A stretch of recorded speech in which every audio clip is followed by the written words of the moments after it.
Welcome back to the Daily Dose. This is the Free Thinker segment, and today we have some pioneers in the agricultural industry. But I will allow them to introduce themselves because I think they will be in the best position to describe what they do and who they are. I'll start from my left. Well, thank you very much for having me. My name is Muhammed Coker. I am a business developer. I am an agriculturist and also the founder of the Agro Incubation Hub. Thank you for having me and looking forward to the conversation. Okay. Bro, bul worry, xoolal. Lii nekkul interview de. I understand. It's not like a TV interview, the podcast la dañoo waxtaan rek. Yeah, So just to make it easier. it's Yeah. okay. All right. Yeah, go Okay, on. I am Samba Faye. I am the CEO of Plantation Nurses. My organization is based in Fasenjagacha, North Bank region. What do you do? Well, my organization is into propagation and management of climate resilient and drought resistant seedlings of vegetable seedlings, fruit seedlings, mangroves, bamboos, and other indigenous seedlings for smallholder farmers and communities in the Gambia. So basically, we are located in Fasenjagacha, and my nursery bank is currently one of the biggest in the Gambia. It is now accommodating over more than 200,000 seedlings of different, varieties. No, continue. Bama hisala, correct. Go on. Yeah, so we are into tree planting, as the name implies. We have been in restoration for over more than 2 decades. And we have the largest private forest in the Gambia that is currently accommodating over more than 10,000 trees.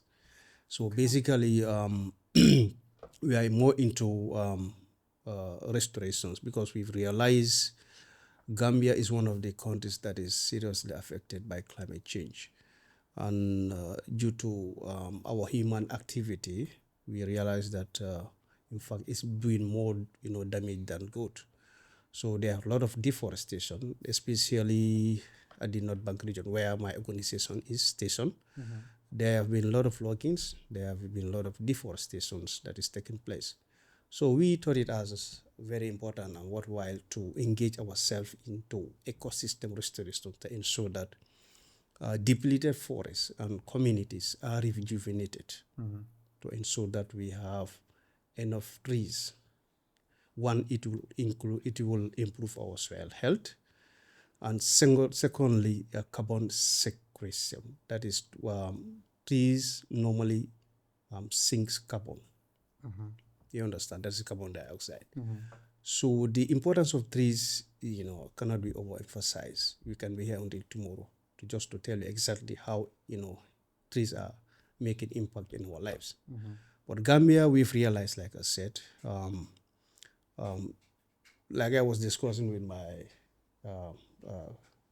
co-panelists, that in those days, in the 60s, you can easily predict when is it going to rain, when the rain is going to start, because of what was that not impact of climate change. But now, things have changed. You cannot predict when is it going to rain and when is it not going to rain. Right. And if you look at the North Bank, North Bank used to be a region that used to produce a lot of rice. And today, if you go there, some furrows, some paddy fields or paddy rice fields are inundated with salt intrusion due to what? Climate change. So we are trying to tell people that You climate said salt. salt intrusion. What does that mean? That is water, salt water that is intruding into the furrows is going to affect the rice field, because salt water is not good for rice. Right. So that salt water is started coming to the rice fields. So that's why North Bank now they don't produce more rice. But if you go to CRR, which is the food basket of this country, that can feed the whole country, provided that things are in place, because as far as I know, I am not that scientist, but it is something that is not a rocket scientist, but it's something that we can assume that CRR alone can feed this country. Why? Because of the amount of water from like fresh water direct from the river Gambia. Do you understand? Compared to other regions, you understand? We can produce as much as rice, tons of rice, 10,000 tons of rice.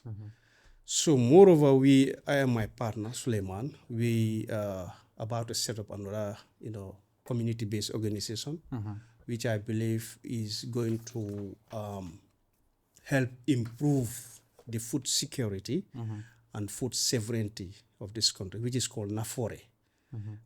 NAFORE is a community-based organization. It's a Center for Climate Resilient and Food Security. So when we say climate resilient, basically we are into planting trees, and that also will contribute to the climate mitigation in this country.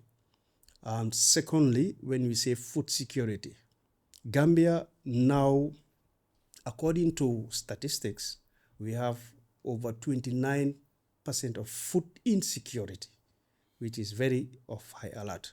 29% of 29% of food insecurity, meaning now that there are some households that cannot even have food on their table. So which is we have a food deficiency. So which is very serious. It's not my saying.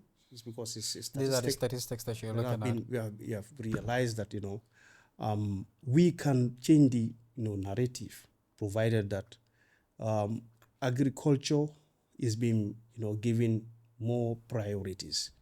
Do you understand? Yeah. And this NAFORE is basically coming to improve the food security of this country. We want to produce over 5,000 hectares to 5,000 metric tons to 10,000 metric tons of rice annually.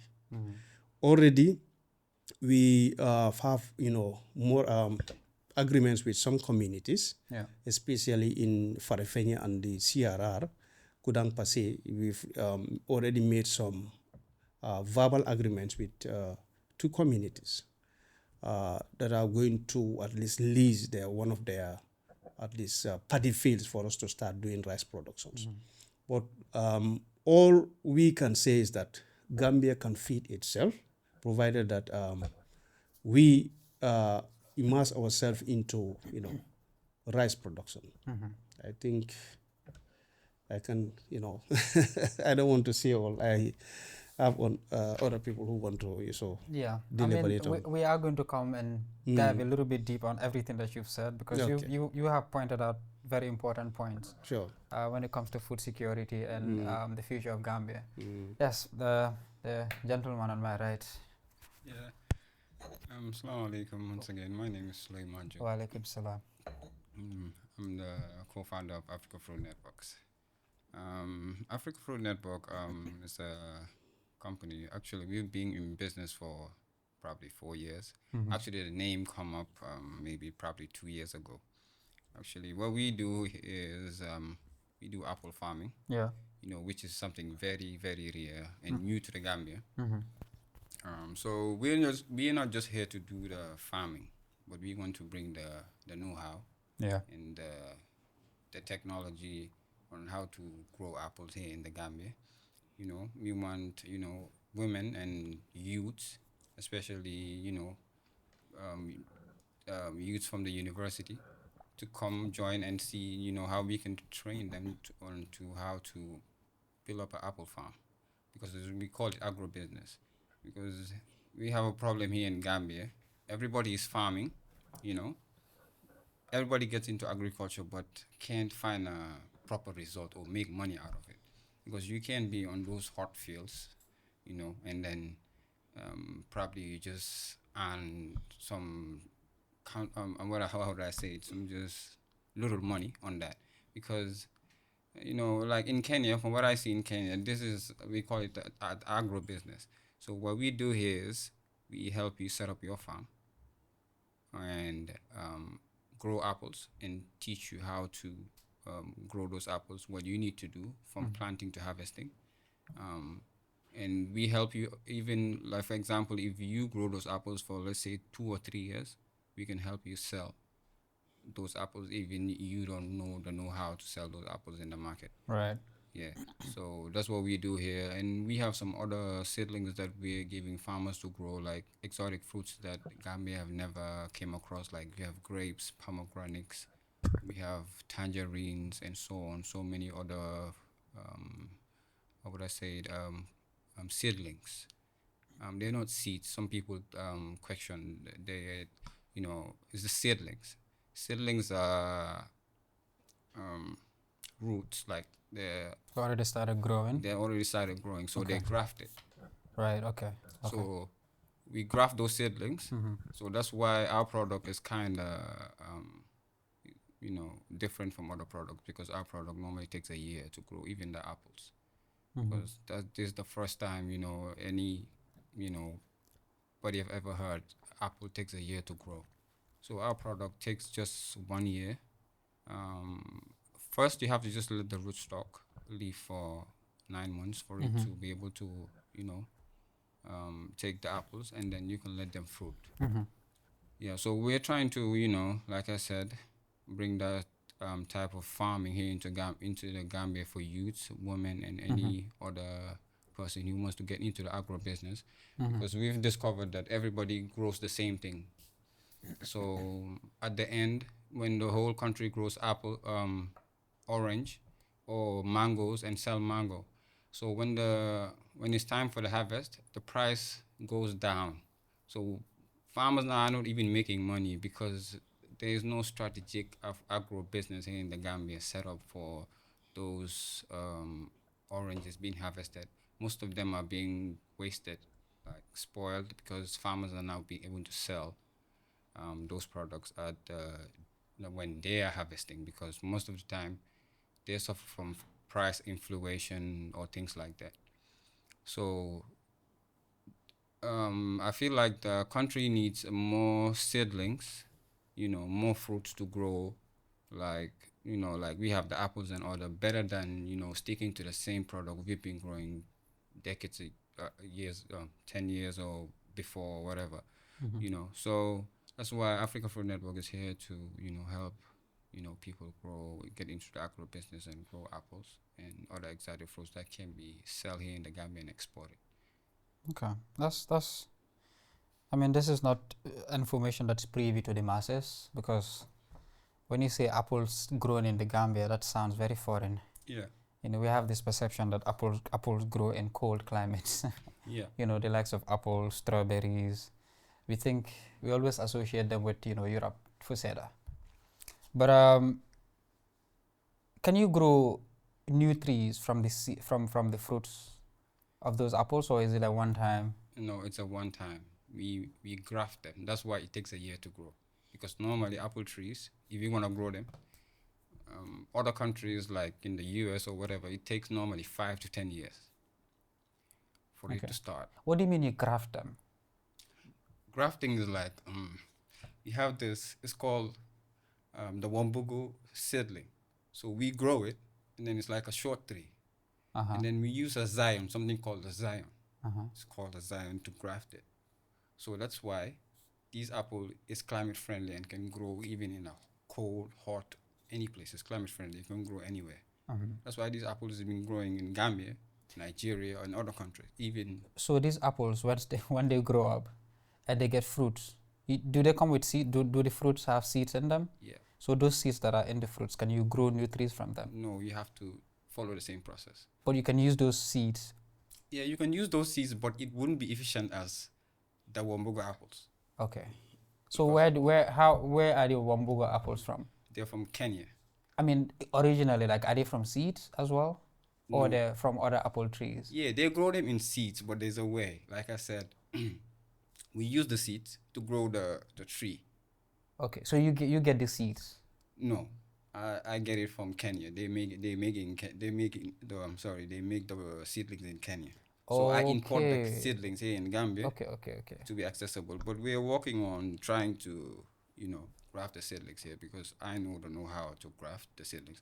That's why I say I need to bring, I need to involve the university Right. to teach the students like on how to make those apple seedlings. Because Africa Fruit Network, we want to grow 100,000 trees in the Gambia. We have the land, we have everything, but we can be importing 100,000 trees from Kenya because a tree costs $10. One Wait. tree. The tree or the seedling? The seedling.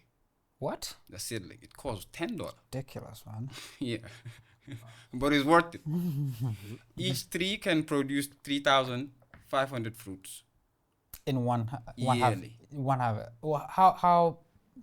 How often do they bear fruits? They bear fruits from January to January. It doesn't have a season. So it's throughout the year. Yeah, throughout the year. You're going to harvest apple throughout the year.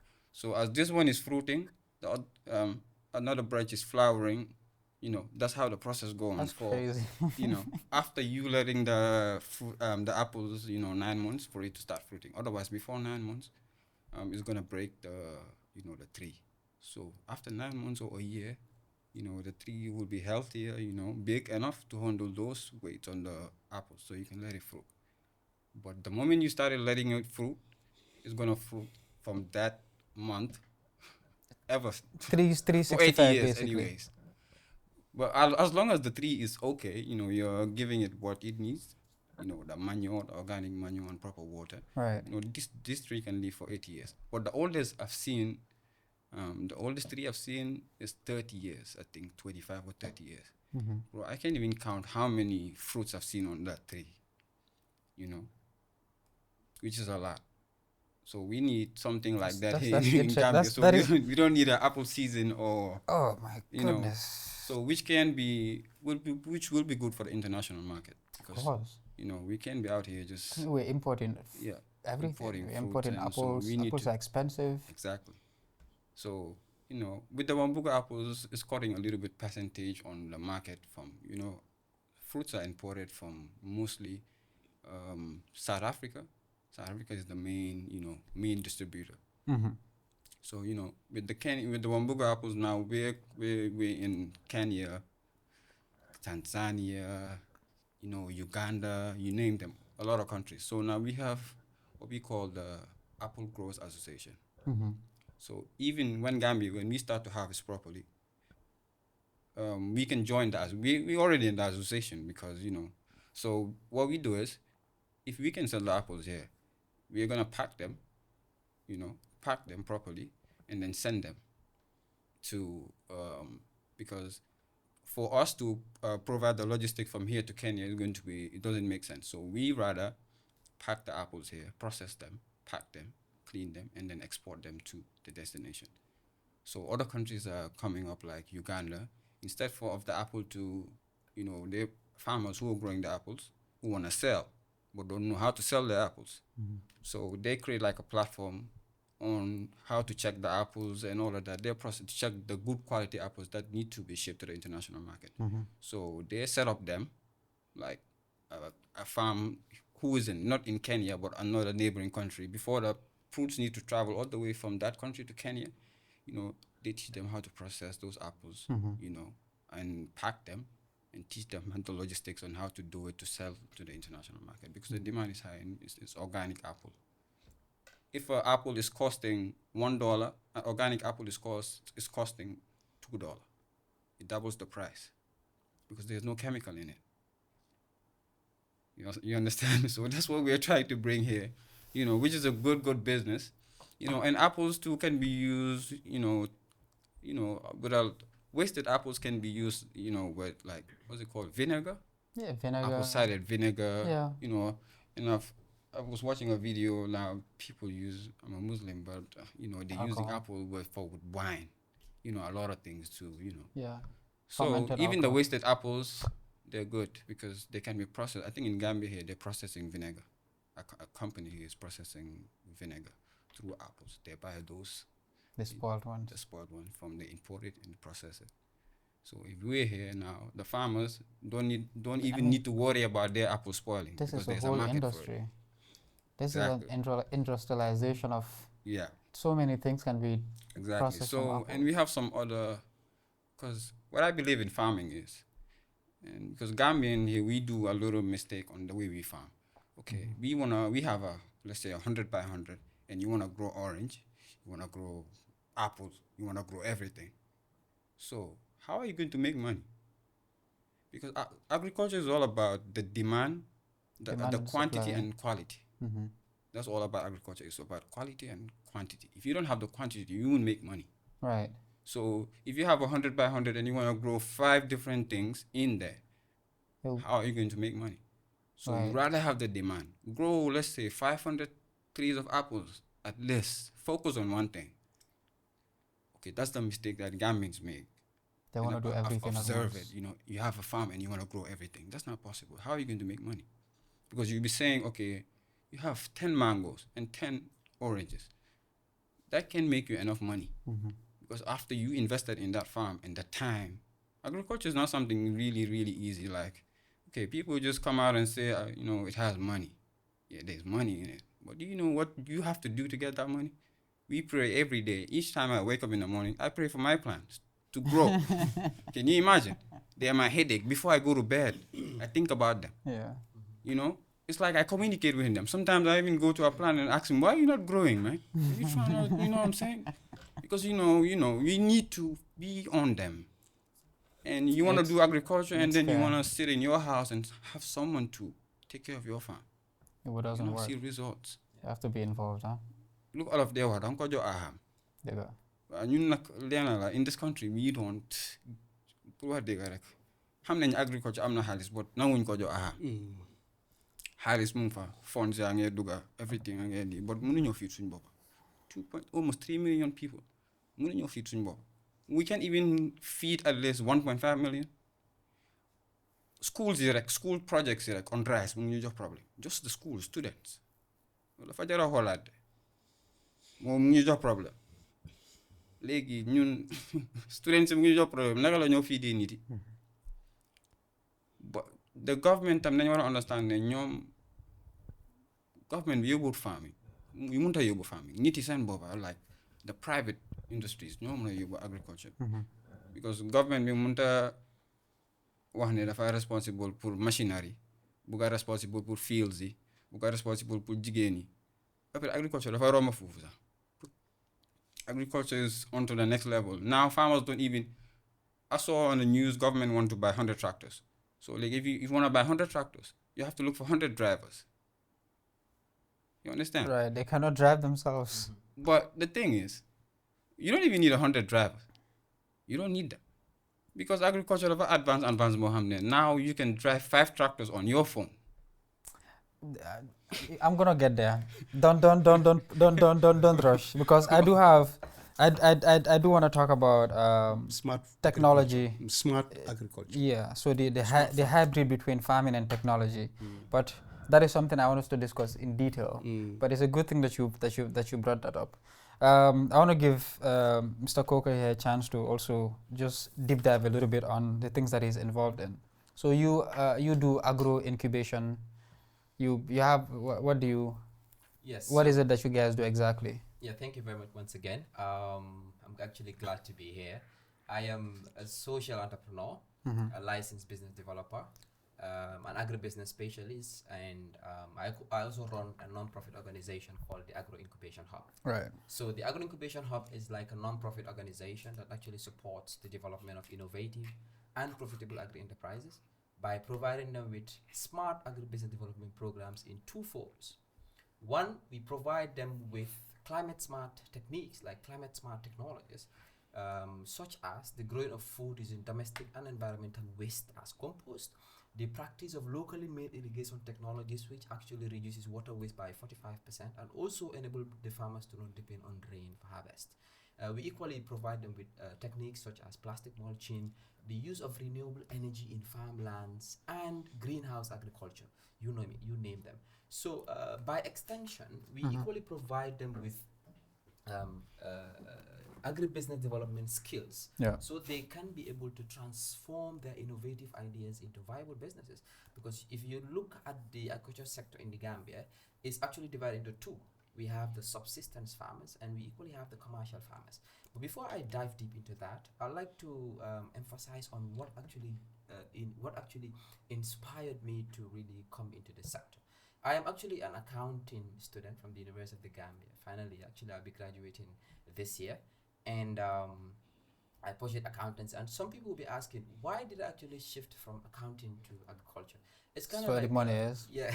So people call me the runaway accountant. Actually, I don't think I was a runaway accountant. I don't think I am anyway. I mean, as an accountant, you see the benefit of farming. I mean, you deal with money anyway. I'm telling you. So So the thing is, I actually have been in the ecosystem, that is the entrepreneurship ecosystem, for over 4 years now, and I have worked and trained over 500 youth across the country, including women, on various business development techniques, financial literacy and management, pitching and business planning, and so on and so forth. And these people, most of these people have actually transformed their ideas into innovative businesses from the various methodologies that we provide them. So from my experience working with these different entrepreneurs from the various industries, including those from the fashion industry, agriculture, tech industry, art industry, you name them. One of the things that really struck me the most is working with these farmers. You would realize that they earn as little as $2 per day, an amount that is far below the Gambia's daily minimum wage of approximately $10 per day. Yeah. So, at the end of the day, they are no economic benefit from the farming that they involve. So wait, you said they're earning $2 per day. Yes. The Gambian minimum. That is far below the Gambian daily minimum wage. The daily minimum wage of the Gambia is about $10 approximately. You sure? Yes. Because the average income, the average salary for Gambia is about $5,000. Yes. So if you look at the from sources actually, if you transform $5,000 into dollars, it will give you about how much? It's less than $100. Yeah. So the actual average from sources, from the research that I've done, is $10 per day. It's about 9 point something. Yeah, that's the average. So we're talking about almost $300. $300 per month. That's like around $15,000. The dollar is at what, 60 something dollars is now. So that's almost 20K. Yes. No, it's like 15, 18. Yeah. Yeah. Approximately. Yes. 20. So actually we're talking about government sector here. Okay. Yes, okay. not the private. Okay. Some people pay less, around 5,000, depending on the activity. But Right. the average wage of the Gambia, if you are actually a civilian, actually is about $10 per day. And these farmers earn as little as $2. Some even earn as little as $1 per day. And at the end of the day, they earn no economic benefit because they don't really venture into commercial agriculture. So from these engagements that I had with them and hearing their stories of hardship and the impact of climate change in their farming activities is one of the things that really struck me, and from these experience and listening to their challenges that they face with is what actually inspired me to really, question myself. What are the things that I can do to support these farmers? And you would also realize that I also, had to, in fact, make research to see some of the organizations that are involved in supporting them. What are they really providing them? All I could find out was that most of the BSOs in the Gambia are versatile. What I mean by that is What are BSOs? business support organizations. Okay, because I'm not so familiar. I question yeah. everything, especially if I don't get it. Yeah, so Yeah, most of these sorry. business support continue. organizations Yeah. in the Gambia, not everyone, but I feel like 90% of them are focused on supporting various entrepreneurs from different industries, ranging from the fashion industry, the art, the tech, the agriculturist. They support all type of entrepreneurs. And these entrepreneurs, from these various industries are brought to a class and trained theoretically on business development and expecting them to thrive, at the end of the day. So sometimes you would realize that there is not much structured system that actually support each of these industries separately. There is no specific business support organization that supports these industries separately. This is one of the reasons why I was really inspired to start up the Agro Incubation Hub that would focus specifically on agriculture, in the agricultural industry, that is supporting farmers and agribusiness owners in the Gambia. So, when I initiated the Agro Incubation Hub, I decided to now see how best I can support, contribute my quota in stimulating the economy of the country. I could not do it alone, so I had to work with people that would actually support in terms of, achieving the agenda. And this is what actually brought about the whole idea of the Agro Incubation Hub. And we focus on two components, that is providing climate smart technologies and also supporting these farmers to change their mindsets. Initially I said, before I came into this whole story, I made mention that there are two different types of farmers in the Gambia. You have the subsistence farmers and you also have the commercial farmers. The subsistence farmers are the ones that are focused on, farming to feed themselves and their families, and the commercial ones are actually doing it to earn a profit at the end of the day. So if you look at the ecosystem in the Gambia, majority of the farmers are women, most of which are in subsistence farming. At the end of the day, despite the progresses that has been made in the sector, there still remain a huge gap that needs to be sorted, that needs to be filled, to be precise. And this is actually due to limited skills on climate smart technologies, limited skills on business development expertise, limited infrastructure, which is in fact very important, limited financial muscles for them to be able to improve their agricultural productivity. So this is why we now decided to focus on these two components to provide support for the farmers on these different climate smart technologies, and also provide them with agribusiness skills so we can actually change mindsets of these farmers, to shift from subsistence farming to commercialization. Because sometimes most of them, it's not because they don't want to, but because they are challenged with a lot of things. You realize that some farmers would want to still shift into commercialization or commercializing their businesses, but they don't have the required market. They are not really, they're still into traditional methods of farming. At the end of the day, they are discouraged to venture into commercial farming, even though they want to. But they can't, because they're not provided with technical expertise, they're not provided with infrastructure, they're not provided with the right market for them to be able to sell their produce. So most of the time, this is why these people are still into subsistence farming. And some of them, I don't know if it's a tradition in certain parts of the country, especially in the regions. But some of them will tell you, well, since I was born, we this is what we've been doing, and I don't think I can be able to change that. Some would tell you that, but some would really tell you that they want to, but they don't have the market. They will produce. They have hectares of lands. The problem is they think they don't have the resources, but they have the resources. All they need is to be pushed, to be provided with technical skills, and also be supported financially, so they can be able to improve their agricultural productivity, and also not only that, contribute to the mitigation of climate change by adopting sustainable agricultural practices, like you mentioned earlier.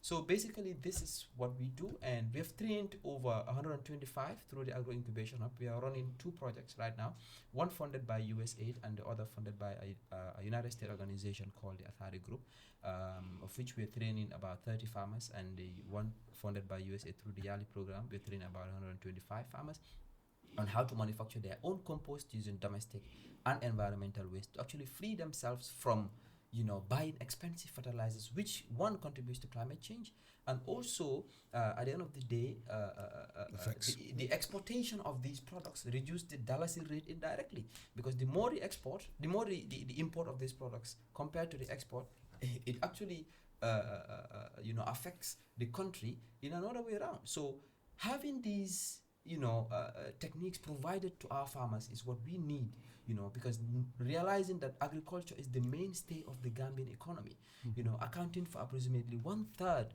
of the country's gross domestic product, according to the Gambia Bureau of Statistics. It's something that we really need to venture into if we want development.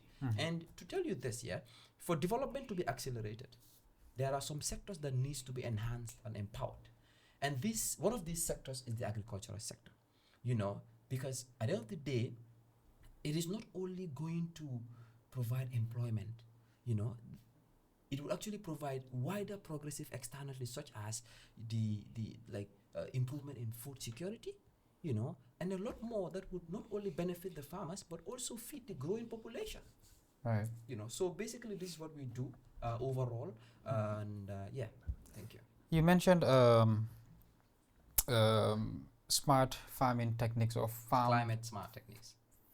Climate what? Smart techniques. Climate farm techniques. Yeah. So these are techniques, not products, not like technological devices that you guys provide. It's mostly techniques, training. Yes, right? these are capacity. So like what does that entail? Smart, the the smart. climate smart technologies. Yeah. So basically, these Technologies or techniques? techniques or technologies, because these are also these are ways that Because if you say technologies, that would mean there's some technological products so let's call it involved, practices. gadgets. Sustainable farming practices or climate smart techniques. Okay, Yes, let's call it what that. does it involve? So it involves the growing of food using organic ways, climate smart ways. For example, it's actually called green entrepreneurship. Right. Having to venture into certain business opportunities that actually helps reduce impacts of climate change and also ensures a clean environment. To be more precise, giving you examples, I made mention of certain some types of these techniques, which is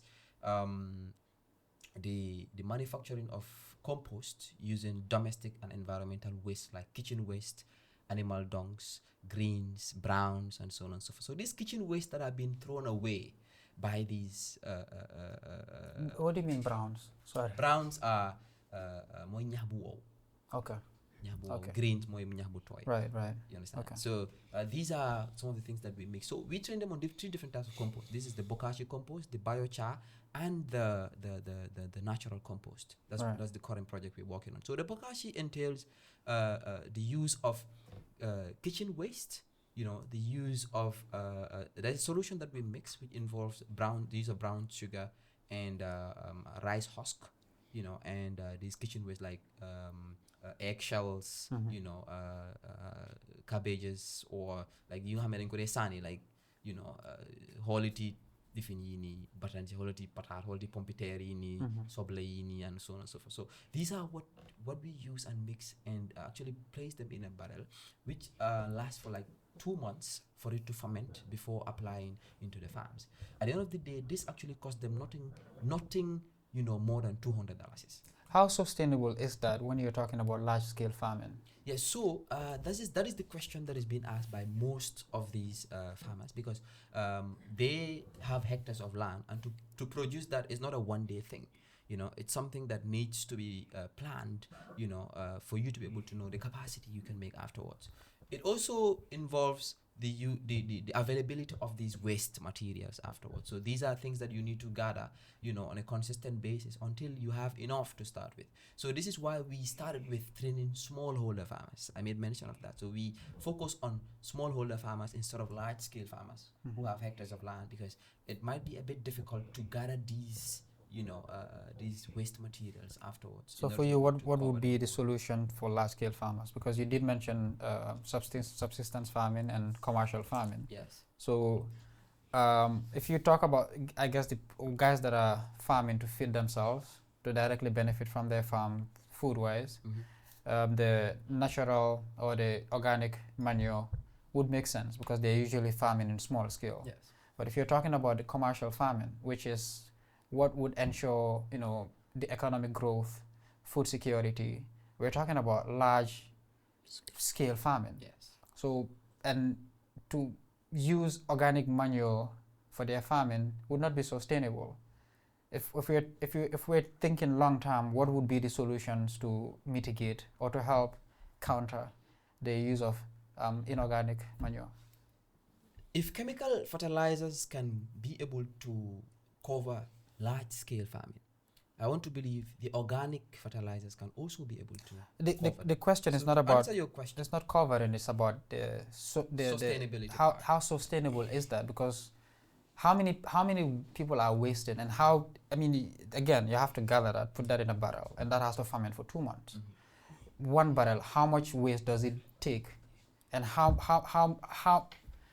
you know, let me try and rephrase my question properly. Yes, I think I understand the question very well. I was just trying to emphasize on It's doable. Yes. The question is how. yes, so that's where I'm coming to. Right. Yeah. So now I told you that it's doable. The response to your specific question is it's going to be sustainable. How? Now, if you look at the bokashi composting, yeah, most of the barrels that are used, that we use personally through our trainings to demonstrate the process of the manufacturing of the bokashi is these blue barrels, these blue plastic barrels that that is of this The height. big ones, yeah. Yeah, so these are the ones that we use, you know, and the moment you apply it once, you don't need to apply it again For the rest of the. for the rest of the season before the crops actually harvest, you know. And then afterwards, if you are looking at large scale, how sustainable is that going to be? Is that not your question? Now, that is where infrastructure comes in, because these are things that cannot be achieved in a day or two.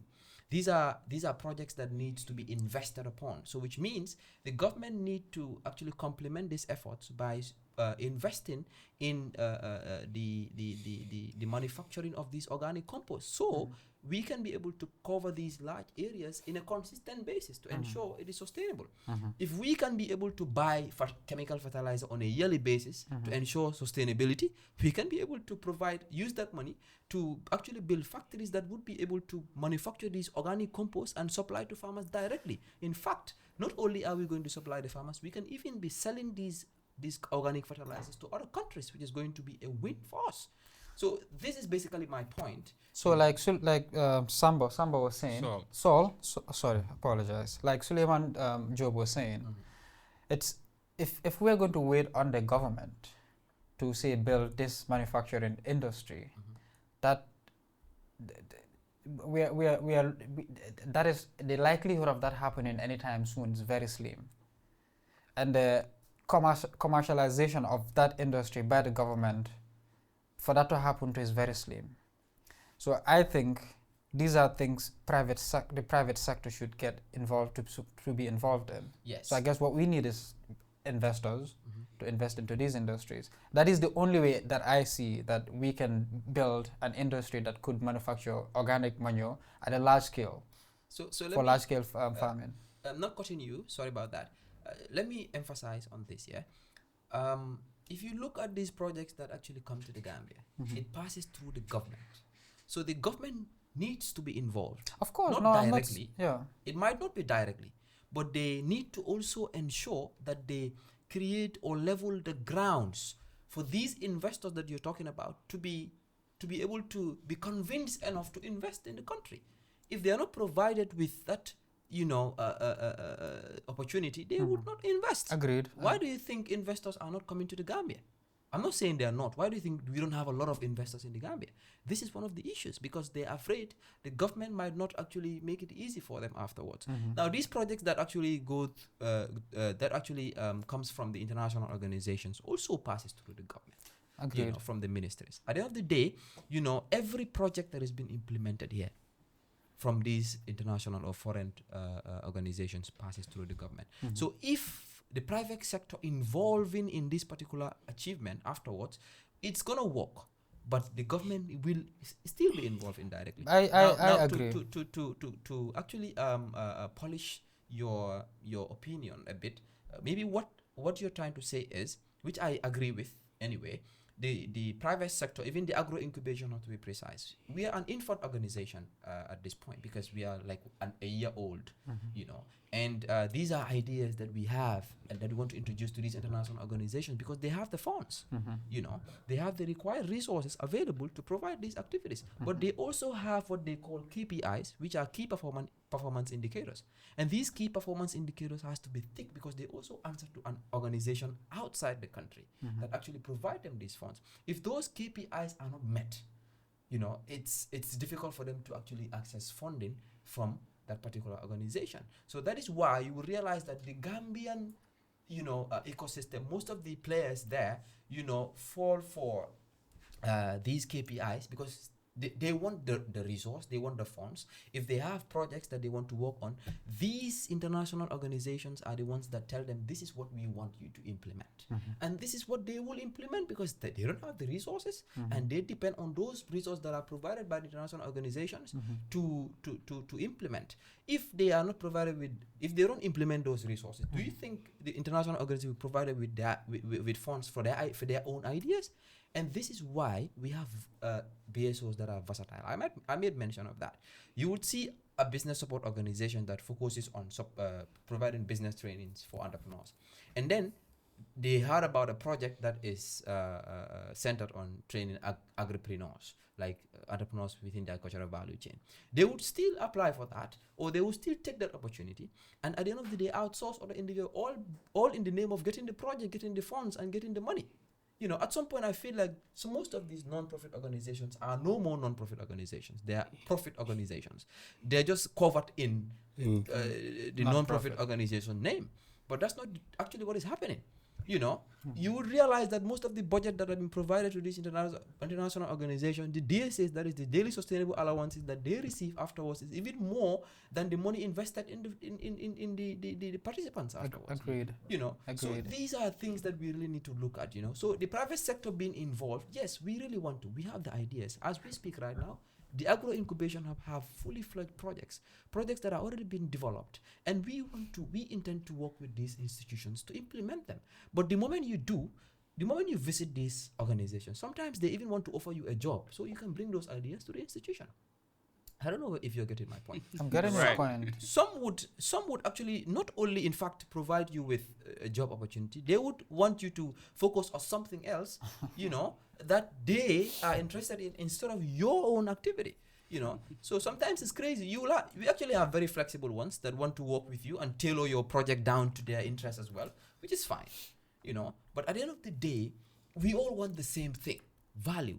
We all want the same thing, which is making impact, changing the narratives, ensuring that sustainability. One of our major issues in this country is sustainability.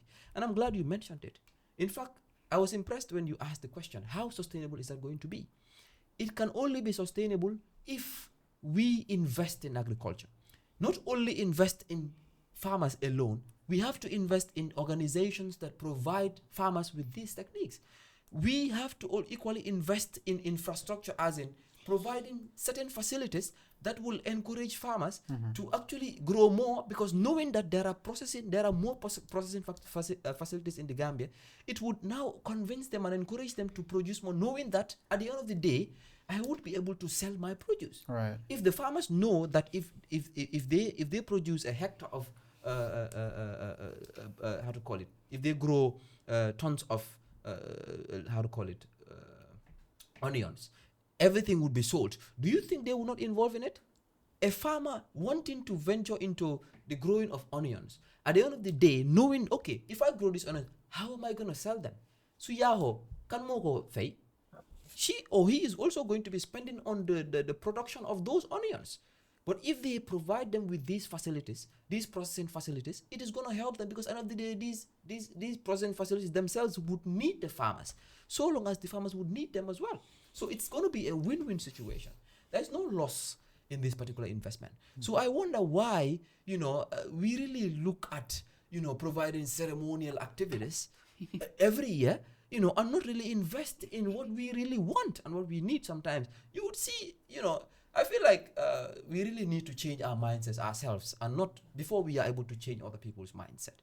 We who are actually in the front line in this table making decisions, we need to look at that. These are issues that we really need to look at instead of just focusing on ceremonial activities. So I don't want to say much anyway, but we can actually go ahead with the conversation. Yeah, because it's interesting how the reason why I said I mentioned the government not being able to really do much. It's because if we wait for the government to do something, we are going to be keep waiting, and we're going to be complaining. I agree with the fertilizer, because, with the apples. So I can't even. I just wanted to finish this point quickly about the government being directly involved. As a country that's partly capitalist, partly socialist, what the government can do is to create a path for the private sector, like you were saying. Make sure there are actions that are taken for investors to be able to make it attractive. The infrastructure need to be in place. There need to be a market. A market need to be identified, and how we are going to get because if you look at it, it's almost like Value exactly, it's a value chain, right? Farmers would depend on manure manufacturers. Manure manufacturers would depend on farmers, right? And I guess people that would buy farm products depend on both of these people. And if you look at it, like you were saying, from how I see it being sustainable would be like the rice husk is one of those ingredients that's needed. If we go to large-scale farming, I mean, that's already an ingredient there, like rice farming. There's an ingredient for organic manure. So definitely the private sector need to be involved a lot more than waiting on the government to actually invest directly into these sectors. Yeah, so quickly, the reason why I kept emphasizing on the government's involvement, they definitely have to be involved. Gradually, we still need them. And of It's not course, like we want them to be part. We need them to so be part. what the government need to do is to make sure they take action to make sure the private sector is the path is open for them. Now, come to think of this. Now, the private sector now ventured into that and supported farmers to access, organic fertilizer for their large-scale farm. Let's say that is already in place. Right. At the end of the day, these farmers harvest their produce, and some want to actually export them. And at the end of the day, let's not even limit it to farmers. Let's say other entrepreneurs within the ecosystem from various industries. You will realize that there are certain specific type of products, especially food, that needs to be tested before they are exported out there.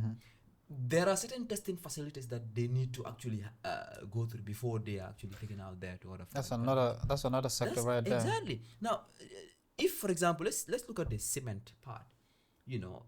I think there was this company that provides cement, but the Gambia does not actually have like a testing facility that qualifies that particular product to go out of the country. If you want to produce a particular product that wants to be, you have the resource and all. At the end of the day, you produce the product. You want to export to other countries, right? Not only limit your sales to the Gambian market. You need to test those products. In fact, before selling to the Gambian citizens, you need to test it. Right. It needs to be qualified. If there are no testing facilities, how is that possible? Yeah. Is this something that you think that should be privatized or this should be government? The government are still going to be Because involved. It can be privatized. Can I comment, please? Yes. Because I'm going through this. Jump in. You guys are talking about fertilizer, but I'm producing, like you're saying. Yes. I'm trying to process dried fish waste. Fish Yes, have yes. all the elements that a elements, plant needs. So what I do is I buy fish waste, the necks, whatever you name it. So I process it into organic fertilizer. Because like you said, I can't wait for the government to produce my apples. Because my apples, they're organic. And they need fish. So I can go to because there are fish ponds here. I need the fish water. But I came to discover that with my research that, with this fish, I can make my own fertilizer. So I make my own pest management. Like I use rabbit urine for pest, for when disease attack my my apples. I use rabbit urine. So like I said, Africa Fruit Network is all about creating its own value chain. Because, we started from the plants. So now we have to look for our fertilizer, our pest management, our storage, and our market. So it's like a whole value chain we are building. So right now we're on the seedling. The seedling, what we need to focus on now is starting to process the seedling here in the Gambia. That's why we need the university, like people like in your incubator. We need to train them on how to produce those apple seedlings. Well, let me tell you something. These apple seedlings, they cost $10. And let me tell you something. I'm the only sole distributor in West Africa, the whole Africa. So Gambia, they want seedlings, they have to come through me. I'm the distributor in West Africa because you can transport those seedlings. If you want to use, let's say, FedEx or whatever, you're going to lose your plants, So I transport those plants. There's a way we package them and bring them into the Gambia. So we process them, put them in bags, and start selling them, giving them to customers, and they grow. So when they grow, they need the organic manure. So back to what you were saying, like a government, if they're providing like facilities, because I want to go test my fertilizer. But when I went there, they were telling me I need to pay because they need to buy some certain stuff to test the fertilizer. I was like, I need to pay. Why do I have to pay? And they were telling me because the chemicals they need to use, they need to get it from Senegal. Who are they? NARI, National Research Institute. Okay. I'm not saying to criticize, but I'm telling you like the reason. Let me tell you, the government wants to take every bit of the agricultural sector and handle it. Because let me tell you something. There's a lot of money there. It's not sustainable. I mean. Yeah, and they don't want to let the private sector get in. Me, I can produce for a start. Let's say I can produce, let's say, 20,000 bags of fertilizer. What do you mean the government don't want to get in? The government don't want to support the private sector, people like us. I have organic fertilizer that I could sell. I'm telling you, this fertilizer is better than most of these chemicals imported here. Mm-hmm. I'm telling you, farmers, I've sold to farmers, and I've seen with my apples, they're doing well. They're boosting. Like if a proper agriculturist stand and tell you about what's into the fish, you have everything that the plants need is in the fish waste. Right. So, but I feel like the government, they rather depend on the imported thingy than, for example, now if you want to buy fertilizer, you have to take your dollar, change it to dollar, and then buy the fertilizer, import it, pay tax. What do you mean? Like, if you want to import fertilizer? You want to import fertilizer. Yeah, okay. So allow me to reiterate on this part. You said that most of these fertilizers are imported. If you import them, like when you buy them from other countries, you pay tax for that. Yeah. So I'm not sure if the private sector you mean also involves other people that depend on the government to have access to the fertilizer. So there's this project called the Roots Project. I don't know if you guys heard about it. Yeah, so the Roots Project is an $80 million project that actually is about 10 years. I don't know. 6 years? 5 years. 5 years, something like that. Mm-hmm. Yeah, so one of their main aims is to actually ensure that farmers are actually provided with the capacity, the resource, for them to be able to, one, improve agricultural productivity and adaptability to climate change. Like, capture that particular state. Is that an NGO? The Roots it's a project. It's a project. Who by who? Roots, they call it Resilience for something, I don't know. Resilience Organization for something. Actually, it's led by the government. Gambian government. Yes, it's under the Minister of Agriculture. Minister of Agriculture. It's a government project. Mm-hmm. It's an $80 million project by International Fund for Agricultural Development, something like that. IFAD. Yes. So, if that is the aim of Roots Project, they're actually doing wonders in the agricultural sector. How does that connect with what he's saying about so my point here is this project, right, buys chemical fertilizer and supply to the farmers, and these farmers utilize these chemical fertilizers. So the point where you come in to talk about the organic part being imported afterwards, they import it themselves, supply it to the farmers. Okay. And also, if you look at the whole statement that surrounds their goal, which is adaptability to climate change, how are they adapting to climate change when they're actually supplying these fertilizers to the farmers? Now, which farmers are they supplying this to? Is it like commercial farmers? They're supplying community farmers in these regions. Farmers that smallholder farmers that have community gardens, and also others that are actually in the regions that have the huge areas of land that are into agriculture. So personally then that statement is kind of personally, yes. Personally, for me, I questioned that.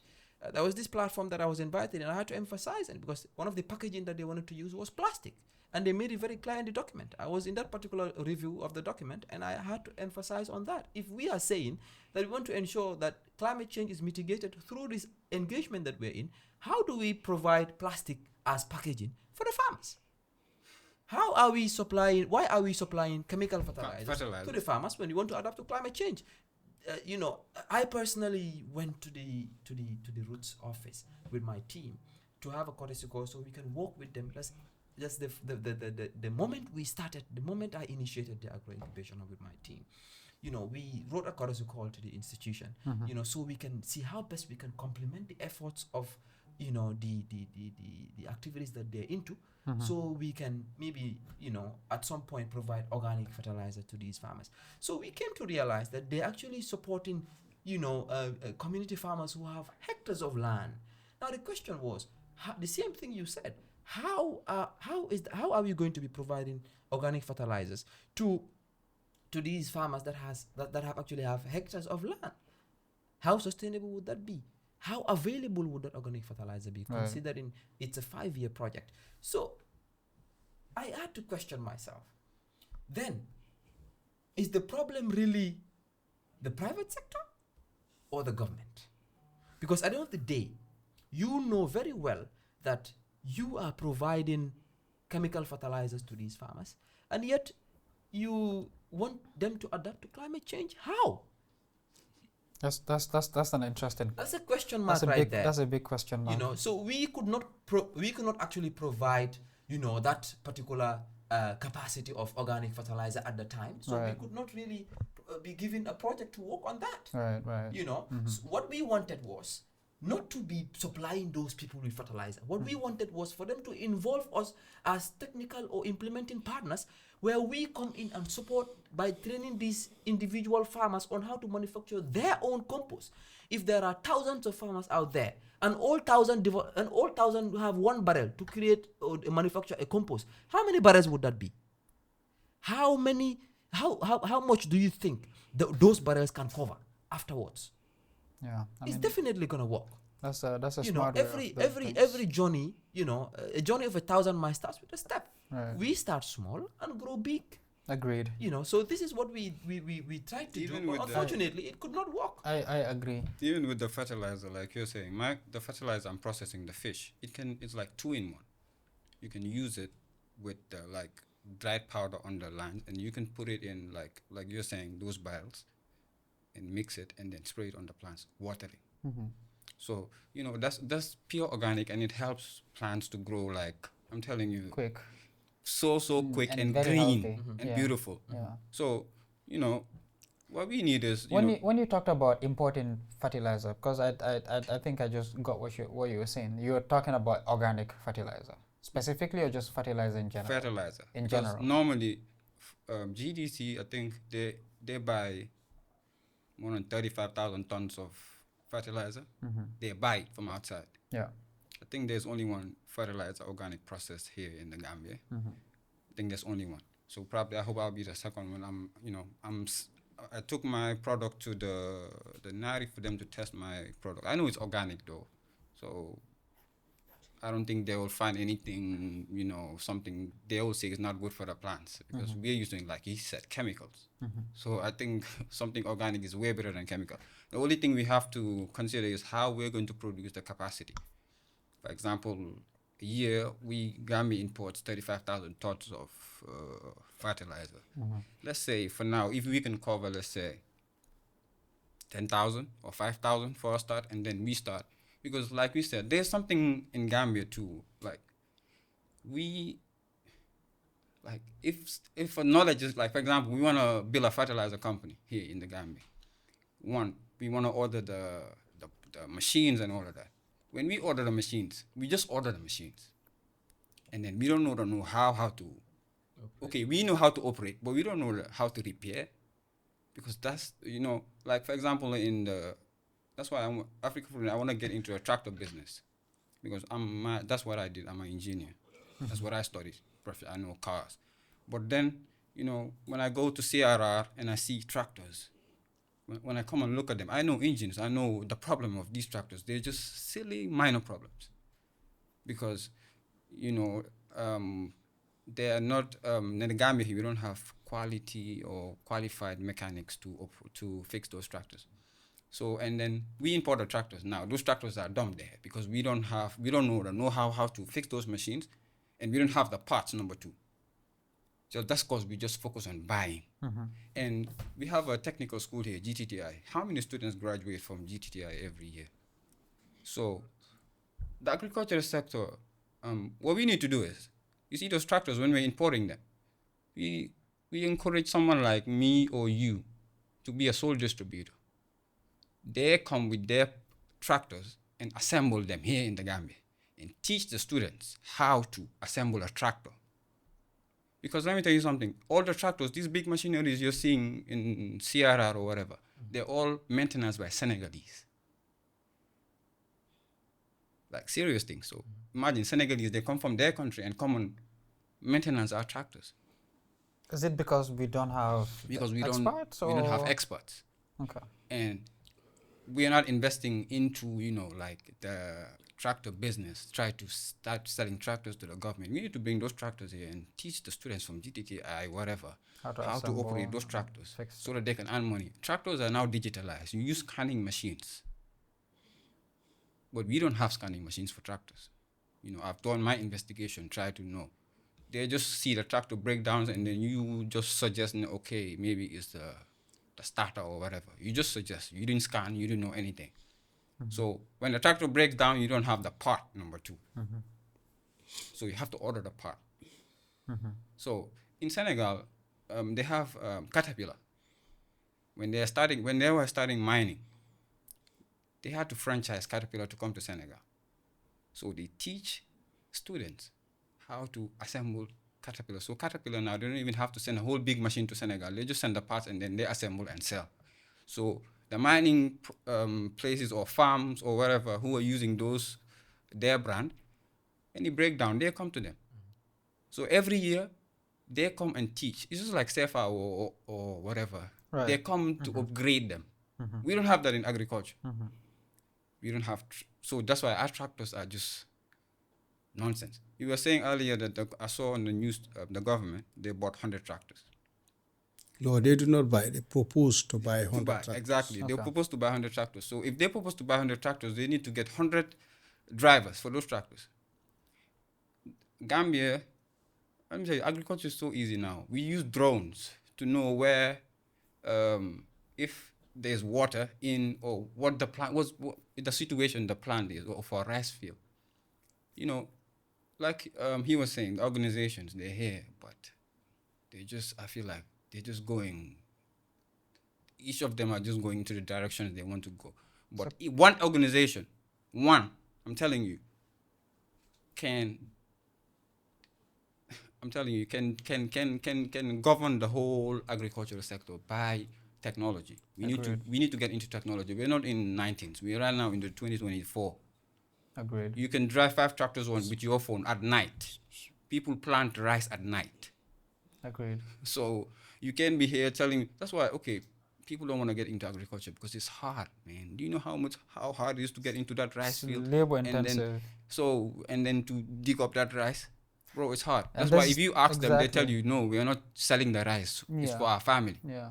And this is why I wanted to make a comment on when you said there's some people that don't want to farm anymore because they don't really see the benefit. I think it's not just because they're trying to feed their families, but I just also believe it's because the way they farm is very, very labor intensive. I've been a farmer before. I know how it is. If you give me the option to come to the urban areas, and do a 9 to 5 every day, I would take that over farming any day, right? Trust me, like I've farmed. It's a passion. I have farmed for 4 years, so I know how it feels. Yeah, for sure. So the reason why a lot of people don't want to farm, it's because it's labor intensive, and they don't see the inclusion of, like you're saying, technologies to make it easy, like smart farming. There's no value chain. Yeah, but another reason can be, another reason is from experience, like I mentioned earlier, before, the conversation began, you see, most of our elders will now start saying youth are not into agriculture. It's only women that are into agriculture. I'm sure most of us are actually used to that statement. You know, it is true. Yes, of course, it is. From my experience, from the engagements that I've been to, you know, Specifically, agriculture in general or gardening? Farming. Farming in general. Farming, to be precise. Okay. You know, the number of farmers in the Gambia, if you were to separate women and the youth. No, I agree. You know, I agree. we can actually say 60% or 70% of the entire population are going to be women. Yeah, that's true. Yeah. So the reason is because most of the farmers that we have, if you separate the subsistence and the commercial farmers, the subsistence are also way more than the commercial farmers. Agreed. Yeah. Yeah. So this is why most of these farmers farm to feed themselves and their family, because of the cycle of poverty that they've been to over the years. And the reason for that, the reason why most of these youths are not into farming is not only because of technology. You know, sometimes you don't blame them, because the women farmers are into subsistence farming, and some of them will tell you traditionally, you know, this is what we've been doing over the years. We've been, you know, feeding our family members, you know, for over 10, 15 years through this farming. You know, how, if we transform it into a commercial business, agribusiness, you know, it might not really turn out as anticipated.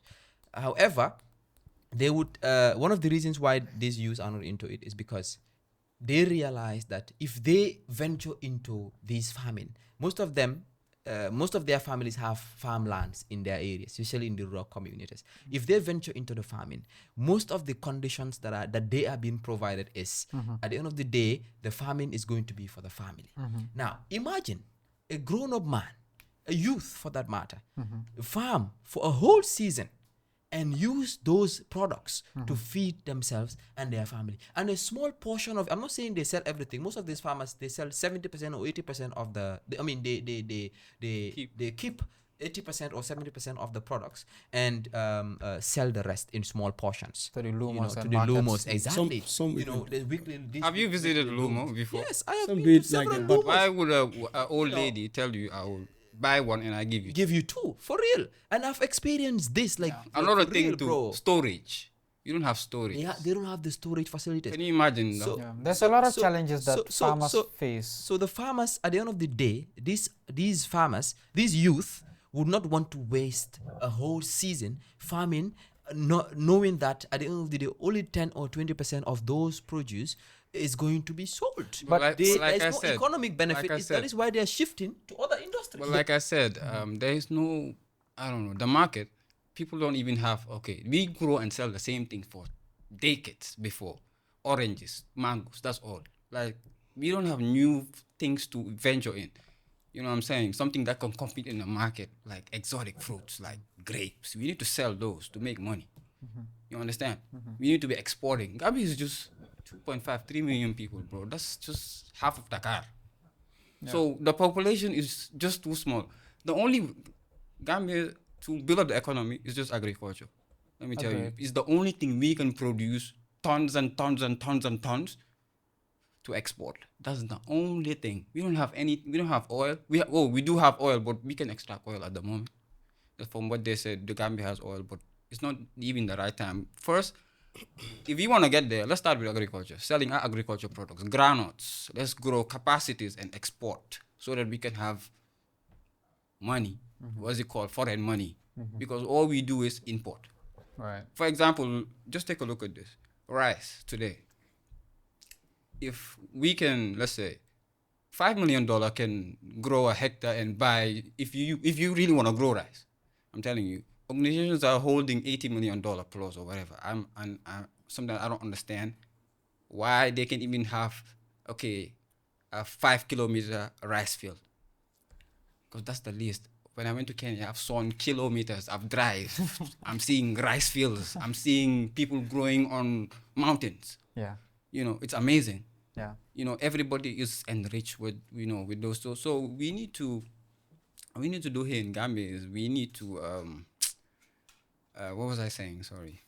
So I feel like we should really focus more on solution-oriented, how to call it, conversations than just the people know the problems that they're faced with, you of know. course, of So what can we do? I think that's the question mark right here. Yeah. What are some of the things that we can do, you know, to complement these efforts that the government or other private sectors are doing? Yeah. You know, so But they need to see too. Yeah. Like youth need to see what agriculture is giving out. You Like, know, for example, what's that farm name again? The Swami India farm.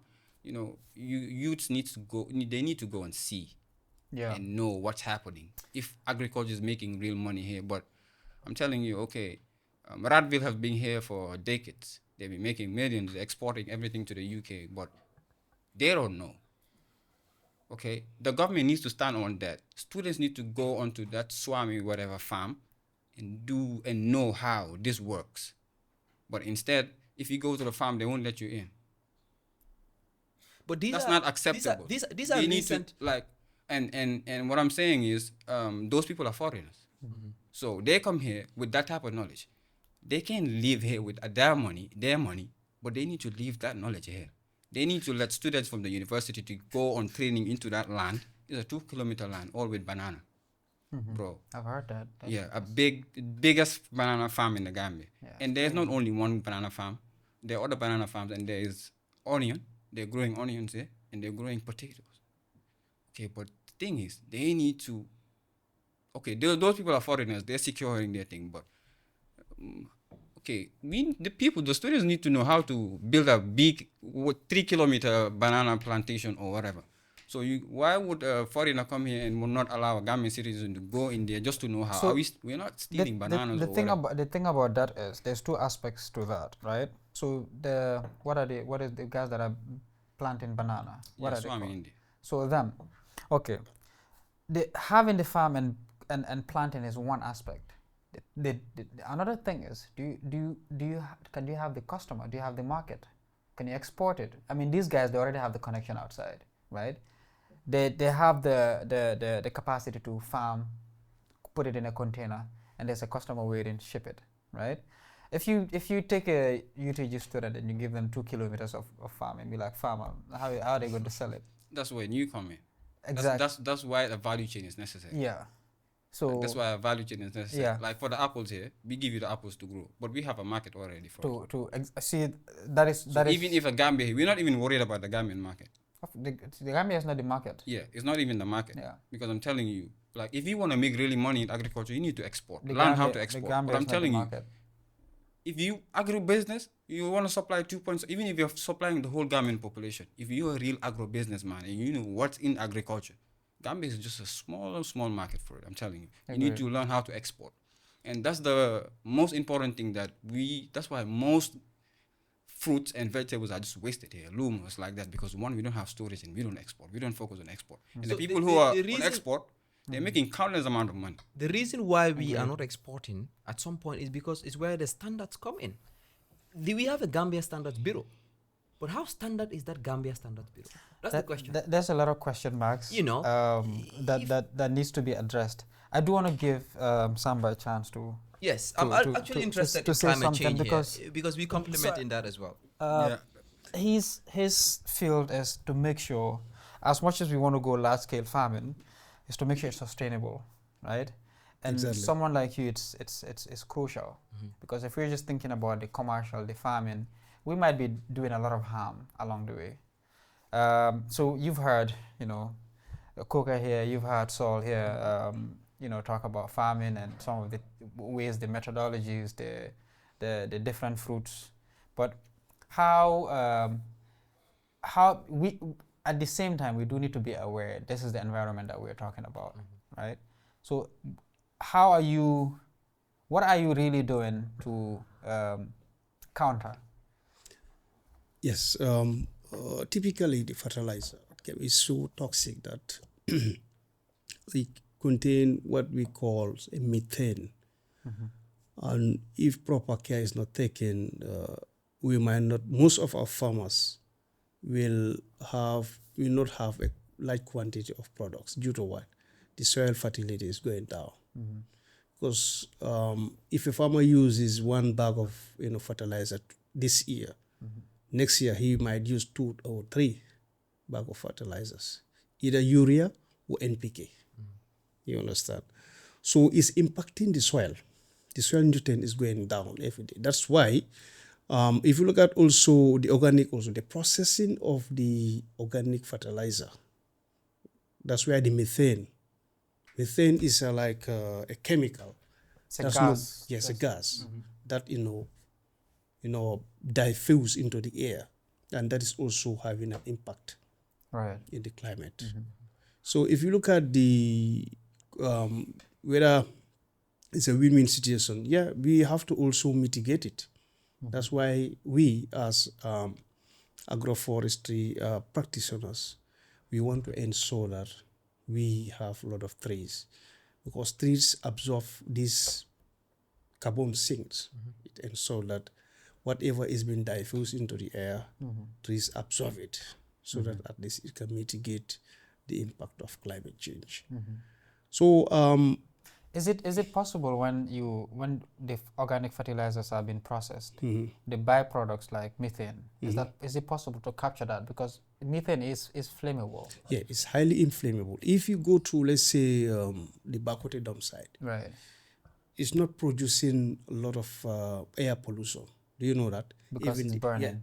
Yeah, it's burning. That bond is not even having an impact in the climate change that much. But if you look at methane and the amount of vehicles that are flying over the Caraba Avenue, the amount of carbon they are in fact diffusing now. It's much more than the air pollution at the Bakote dump site.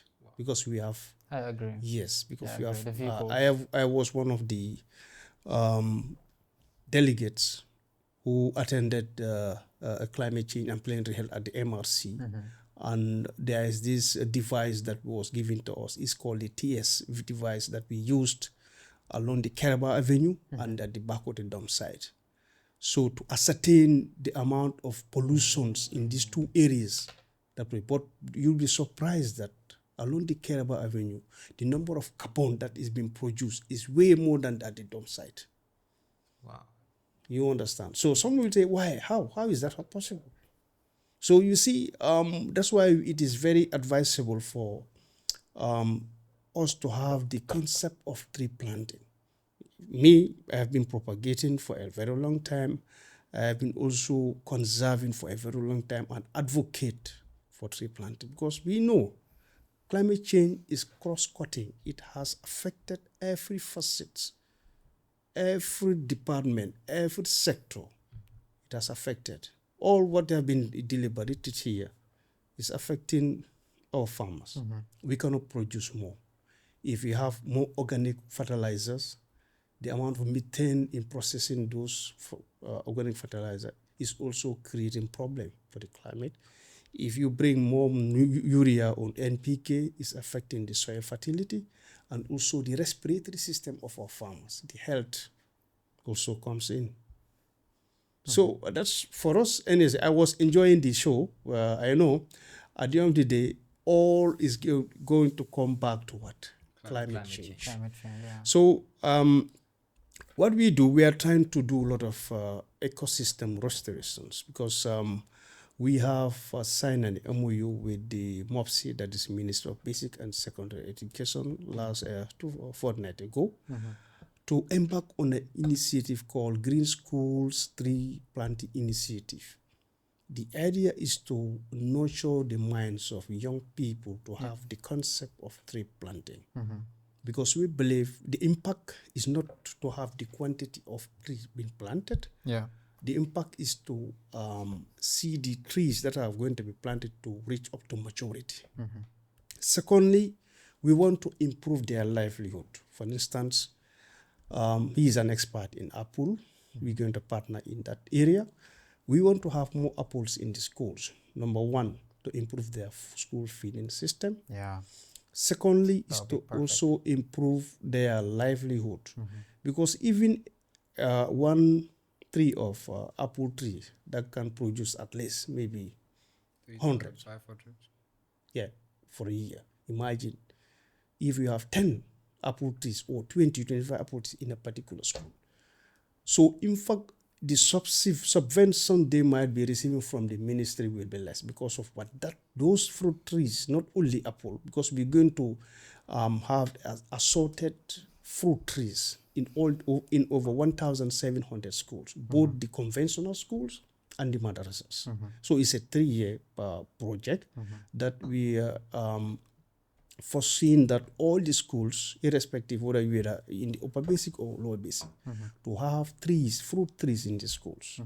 Do you understand? So that is our own, target, and we are anticipating over more than 100,000 fruit trees, assorted fruit trees, and apple is going to be the specific product or specific tree that we're going to ensure that all the schools have it. The banana, also the papaya, and other fruit trees as well. So all is geared towards what? Mitigating climate change and improving food security. We are doing, in fact, the biggest job. If we don't mitigate climate change, we cannot have a food self-sufficiency. No matter what we can produce, and we are not mitigating climate change, is going to affect us one way or the other. So my role as the CEO of my organization, which is Plantation Nurseries, we want to ensure that all barren forest lands and communities are rejuvenated, in the sense that every farmland that you go today, you must have a tree. Because they believe that having tree in those farmlands can affect the growth of those vegetables that you want to go. No, they are supporting. In fact, one, mitigating the climate change. Secondly, they are improving the soil health. Some they don't know. So that's why when we see some farmers trying to do some kind of overgrazing and try to cut down trees, we ask them, no, you do not have to cut trees in order for you to have space. This tree is here to help your plants, because it's giving your plants fresh air. Secondly, is improving your soil In shade. in shape. So basically, this is what we are doing, and we have been into restoration for a very quite long time. In 2018, that was the largest restoration project we had with the EBA. We've planted over 88,000 indigenous trees in Sierra North and Sierra South. In 2021, we had one with FAO, and we planted over 50,000 trees in North Bank and Sierra South. That's a lot. Yeah, so in 2022 or 2023, we had one with the KMC, that is Canifin Environmental and Transformative Project, to at least have 15,000 trees or seedlings in some households in the KM, that is the Canifin municipality. We've realized some compounds don't even have trees. The real estate developers used to cut they used to do a lot of deforestation in order to acquire a lot of land. So we are trying to work with them, especially with the National Environment Agency, to ensure that these real estate developers, whenever they are clearing their lands, any land that is allocated to a particular or individual, one of the conditions before you do any land development, you have to ensure that you have trees in every compound. Well, if you look at the number of trees being cut around this real estate, It's a lot. It's a lot. It's a lot of trees. We've lost a lot of trees in this country. Because of real That's why, estate. because yes, the reason, well, we can see around KM Banjul, climate change has not affected much. But if you go to Sierra South, Sierra North, North Bank region particularly, there are a lot of deforestation, loggings in that area. West Coast is much better because you have a lot of land forests in around West Coast region. LRR, URR as well. But one of the most deforested region in this country is the North Bank region. So that's where my nursery farm is. Is it because of the farming or is it because of real estate? No, it's because of deforestation. So people are just cutting trees down. Selling it. They are selling it for wood, charcoal, So we need to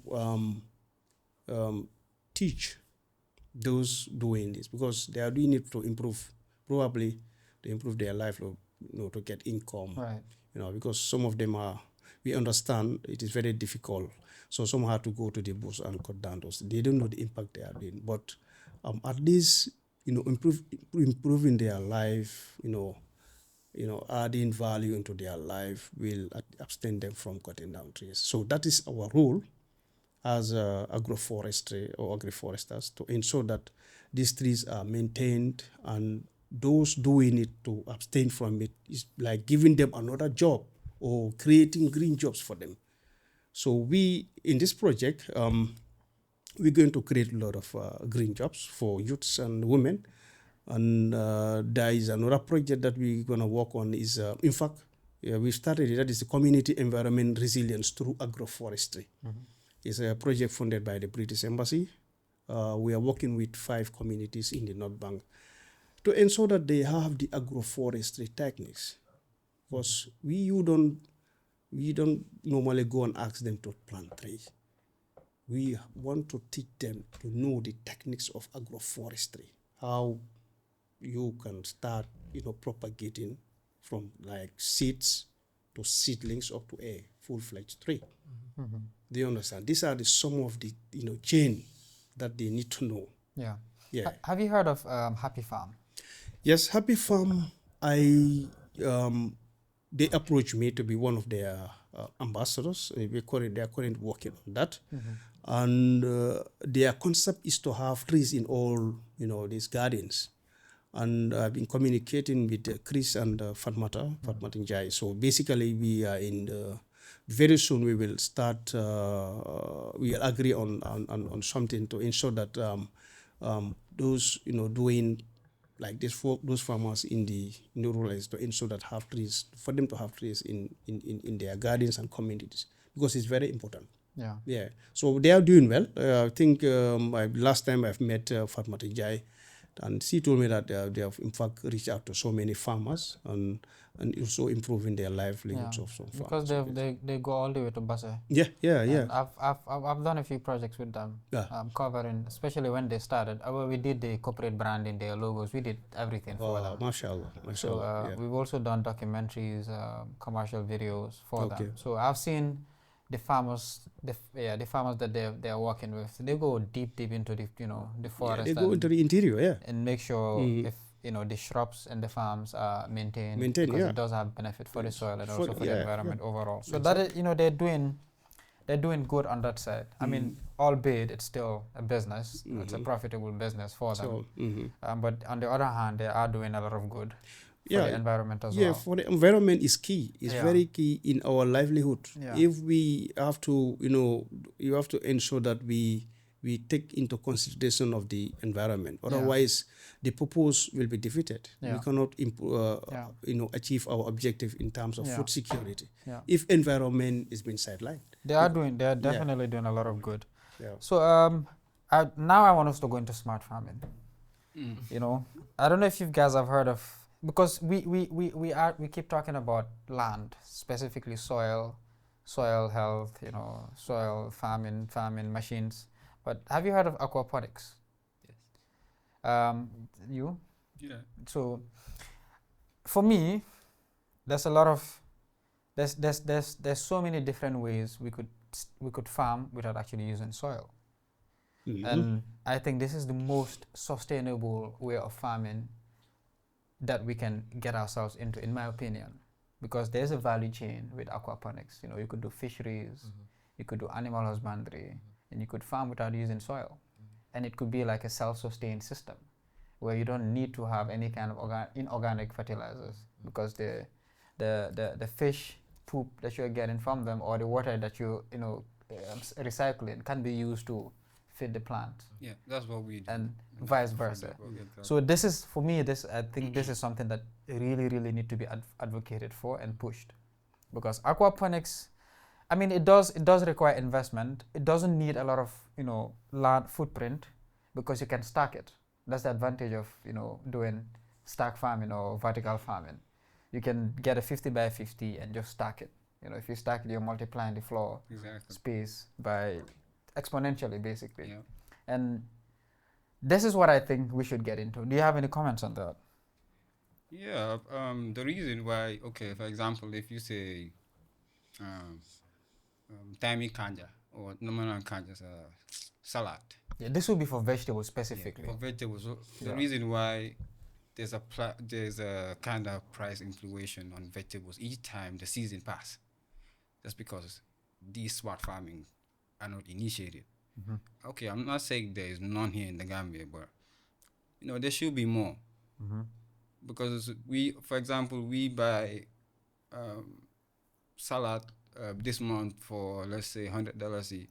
So after the salad season is over, we have to buy for $200 or $300. So that's the reason why it happens to tomatoes or on some other things, because we're not into the smart farming thing. Yeah. We just grow according to the season. So that's why things get. And yeah, exactly. Because most vegetables, this surprised me when I found that out recently. It's actually imported from Senegal. Yeah. Which is crazy. Yeah, they grow and sell here. In Senegal, they're mostly into storage facilities. Yeah. They have cold storage. Yeah. For example, if you grow a tomato, you can keep the tomato for 3 months before selling it. It's You insane, understand? So that's how we can to keep ourselves sustainable. That's how we need to invest into storage facilities. Yeah. For example, okay, we grow a season of okra. The season, yeah. Every farmer in Gambia grows okra. Everybody. So when it's time for selling, they just sell it like anyhow. A farmer will just tell you, buy one pot of okra and I'll give you 2. Because you know why? When she goes back home, the okra is going to spoil because she has a whole farm of it and she has nowhere to store those okra.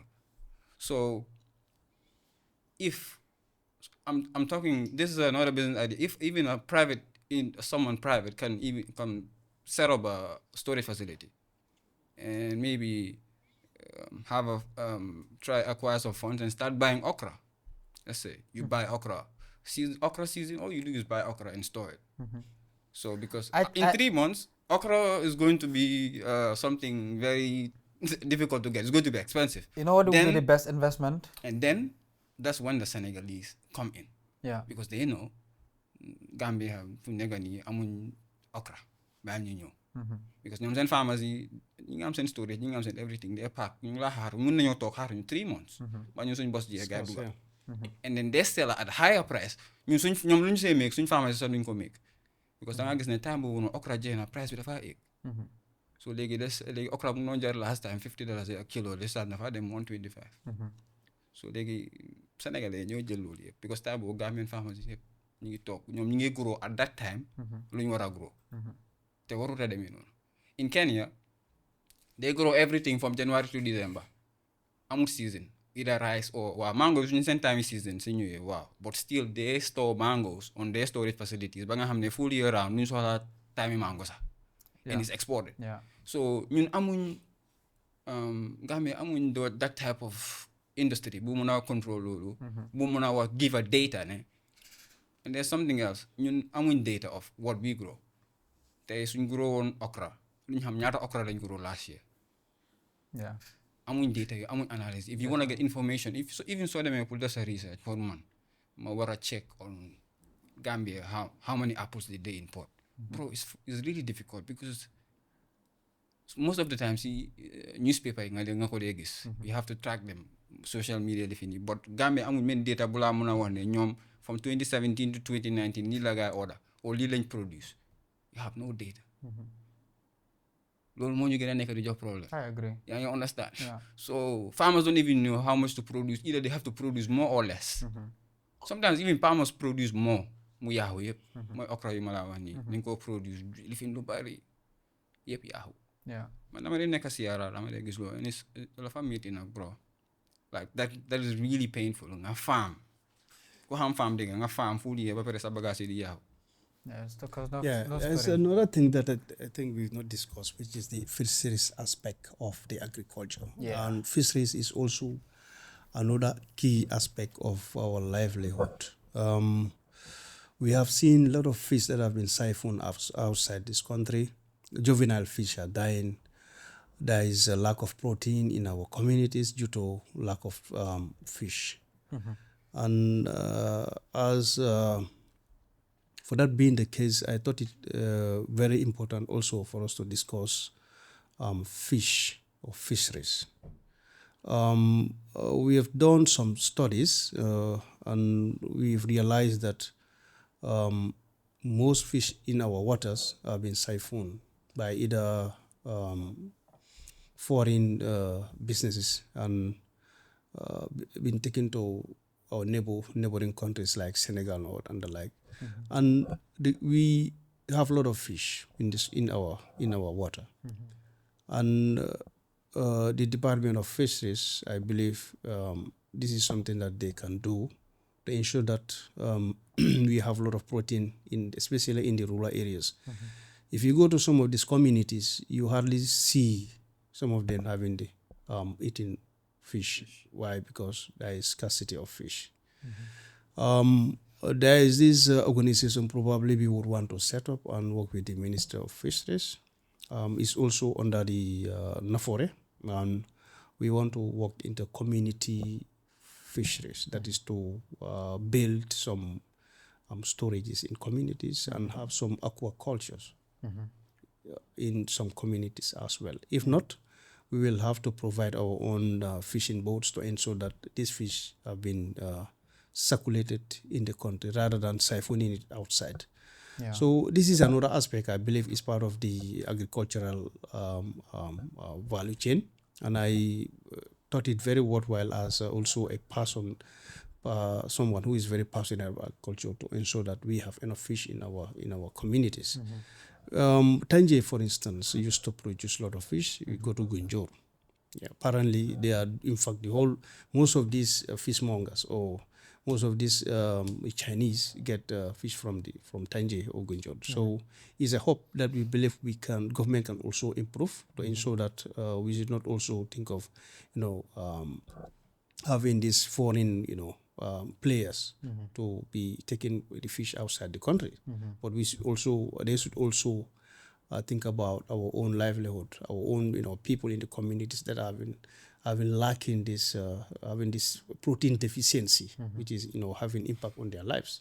So this is something that I believe is very worthwhile. Yeah, I agree with you. A lot need to be done in so many different sectors, especially this food. This food fish sector. is just normally they process it for fish oil. Most of these fish you see the Chinese are taking.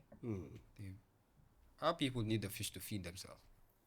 So we rather give it to our people than giving it to the Chinese to process it for fish oil. Because fish now, because as you can see, even Gambia now they're into what's it called, fish farming.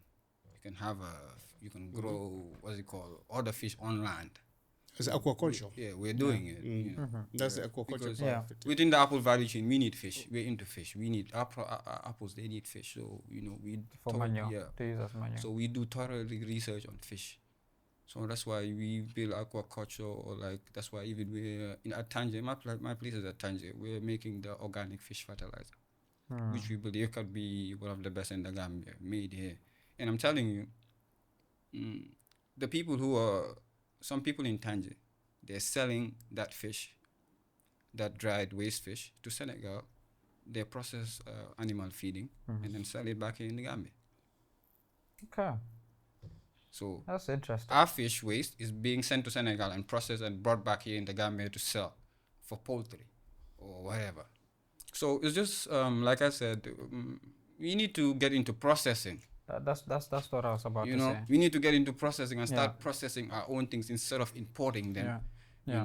Because it's destroying our economy. Agree. Honestly, I feel like he's really into the storage part and the processing part. It's really necessary. Like from experience, it's really something that needs to be introduced. So you talked about aquaponics, which I really want to delve into. That's what I was waiting for you to get into that, because I'm a big advocate for aquaponics. So aquaponics is basically it's an innovative, sustainable farming method that that combines aquaculture, that is the act of rearing fish, and hydroponics, which is the rearing of how to call it, the growing of plants without soil, With just using water. So most of the people will be confused, like how is that possible? Here's how it works. Yeah, you first of all have like a tank, like a pond or tank where you rear these fish, and afterwards, these fish would actually have their waste in the water as they eat and breathe. So there's this particular thing that they create called ammonia. As they continue to eat and breathe in the water, it creates an ammonia. It's a scientific name. I wish I could know how to say it in Wolof so everybody can understand. Then that particular water, that has the fish waste, that is the ammonia created, is now transferred to the plant beds that are being created. The hydroponics. The hydroponics. So the hydroponics, also the plant beds that you have also developed or created, there's this bacteria that it creates. Now the combination of the bacteria and the ammonia is what creates something they call nitrates. So this nitrates is what actually provides the nutrient rich water component that enables the plant to grow. They grow so fresh. Very, very fresh so and healthy. organic. Very healthy. Fast. And at the end of the Very day, fast. now during that process of the ammonia transform into nitrate, the plant absorbs the waste, and at the end of the day creates a pure water from the wastewater that was transferred. And the that same gets water recycled again. is what you recycle again and transfer it in the fish pond. So as the fish continue to grow, the water would now transform, and then you continue with the same cycle. That's how it goes. Yeah. So at the end of the day, there are two products that you're going to be having, and these products are going to be very fresh. That is the produce and the fish. Yeah. And most of the plants that they use to grow using this aquaponics is the lettuce, the herbs, sometimes So tomatoes, vegetables in general. vegetables in general, Yeah. yes, and these herbs, they use it for that as well. Yeah. So even strawberries, fruits, Of course. strawberries, Yeah. they use This- it. For the Even great. the plants that run. So it's a very sustainable method that can really transform a lot. This is one of the reasons why we initiated the Agro Incubation Hub, because we want to introduce these climate smart techniques. I've started with that one, man. But anyway, we save I wish the we had best for more last. time, so we could really delve into these. But the problem is we don't have the resources necessary to provide this support to farmers. We are not here to create these businesses. We want to introduce it to the farmers so they can know these techniques, so they can be able to implement them in their own farms.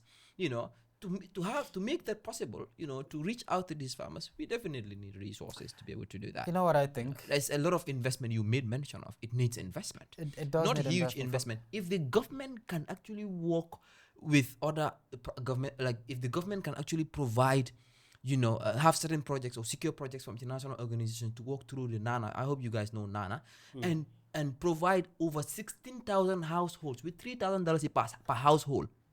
Over $30 million, I don't know if it's dollars or dollars, to provide $3,000 to every household in these regions.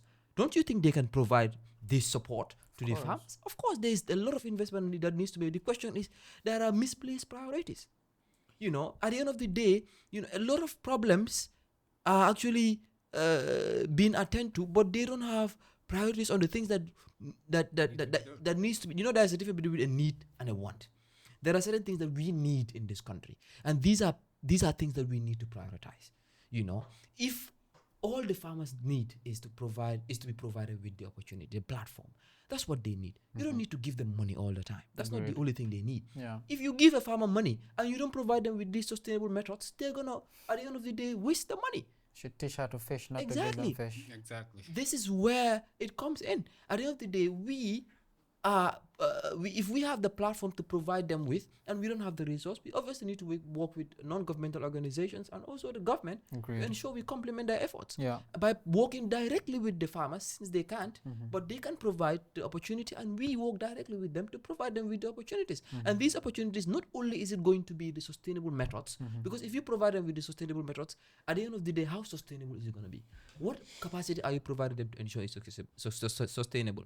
That is where the business development aspect of it comes in. That is where the financial literacy and management comes in, to ensure that they reap the benefits of whatever that they're involved in.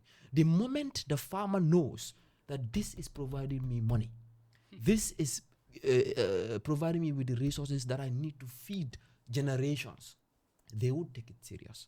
If I know that if I plant this hectare, I would be able to sell it everything within a blink of an eye, I would definitely ensure that I invest my time, energy, resource, sweat, blood, everything to make sure it's done. We do need to go back to the farm for sure. And me, I am going to keep advocating for aquaponics, because the thing about aquaponics, it can be installed in a densely populated area. Yeah. You don't need to go in the up countries. You can, if you get a 25 by 25 land size, you can have an aquaponic that could, equivalent to say 5 hectares or 10 hectares, because you can stack it. You build a huge space and then just multiply it upwards, build stories, and every story, it's its own farm. Because if you look at places like Singapore, right? Singapore, they are the pioneers of this. They are really pushing. You see like skyscrapers. You think it's like an office building, but no, it's a farm. Yeah.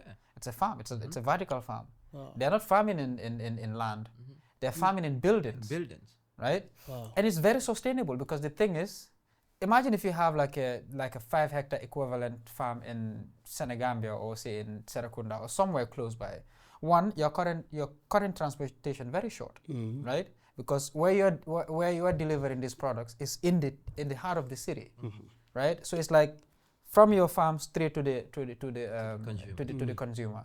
It's cutting down transportation, and also this aquaponics, since it's in-house, it's almost like its own storage, right? Because as soon as you harvest, there's already a customer. You don't have to wait. You can sell to the vegetable vendors. You can sell to hotels. You can sell directly to consumers.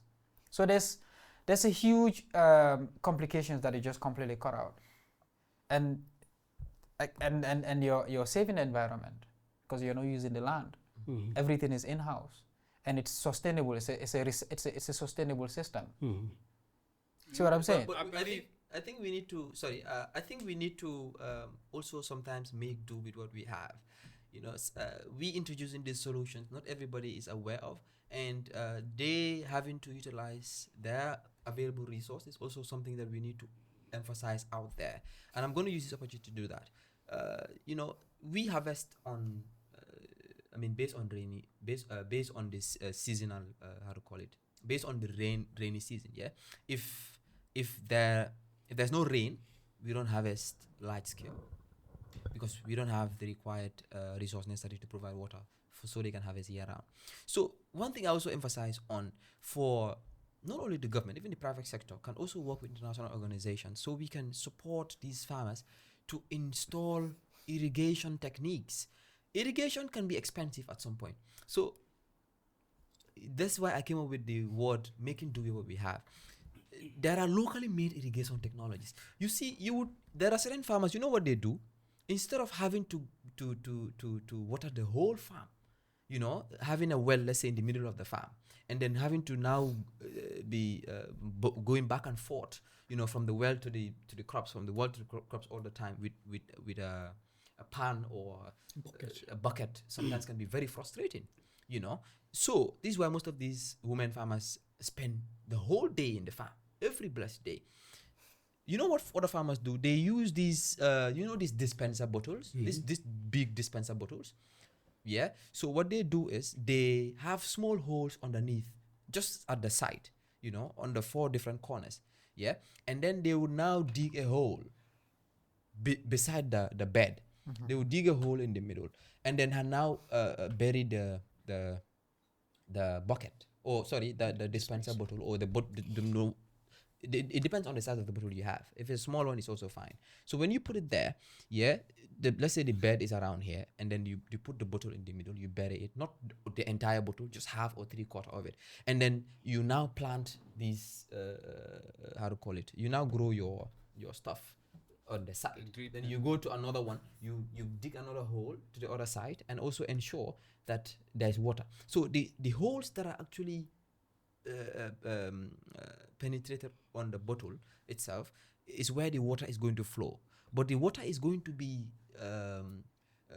maintained, and it's not going to waste afterwards, because it's coming on a It's like drip exactly. irrigation, I think. It's like a drip irrigation, so the whole bottle, at some point, if you fill the entire bottle, let's say it's a dispenser bottle, it can go for a week or two. You don't have to water. All you need to do is just fill the bottle consistently. When you realize that it's all gone, at the end of the day, the plants would actually have enough water. You will not be able to overwater them, because most of these farmers, the reason why their produce don't grow, the quality of the products is not really up to standard, is because they overwater their products. They don't know the water content. All they concentrate on is the traditional way of watering their plants, and sometimes it affects them. You realize that even during when the environment is very warm, like around 2-3, when the sun is out, it's not advisable for a farmer to be watering at that time. But they don't know that, So if they are provided with these techniques, these are locally made techniques that they can use. They don't even need to install like a solar or something, or get investment to get that. All they need is just bottles that they need to be filling on a consistent basis. But the question is, if it's a large scale, how am I going to do that? How am I going to be able to do that? There are always other ways. Sometimes people can actually connect their wells with certain different pipes that will actually run in the entire farm. All they do is just open a tap, and the whole farm will be watered. These are locally made irrigation technologies. I have one right in my Exactly. garden. I ran a pipe and I just made holes. Exactly. So I just plug my in the tap and open. It springs all I'm lazy because I get lazy to have it. Even with sprinklers, you can use sprinklers as well. That can address- that is Exactly. that can be used. Can be So used, yeah. I mean, when you said make do of what you have, I think you can do two things at the same time. One doesn't take priority over the other one. So the reason why I'm saying aquaponics, I'm talking aquaponics specifically would be best to implement in urban areas, right?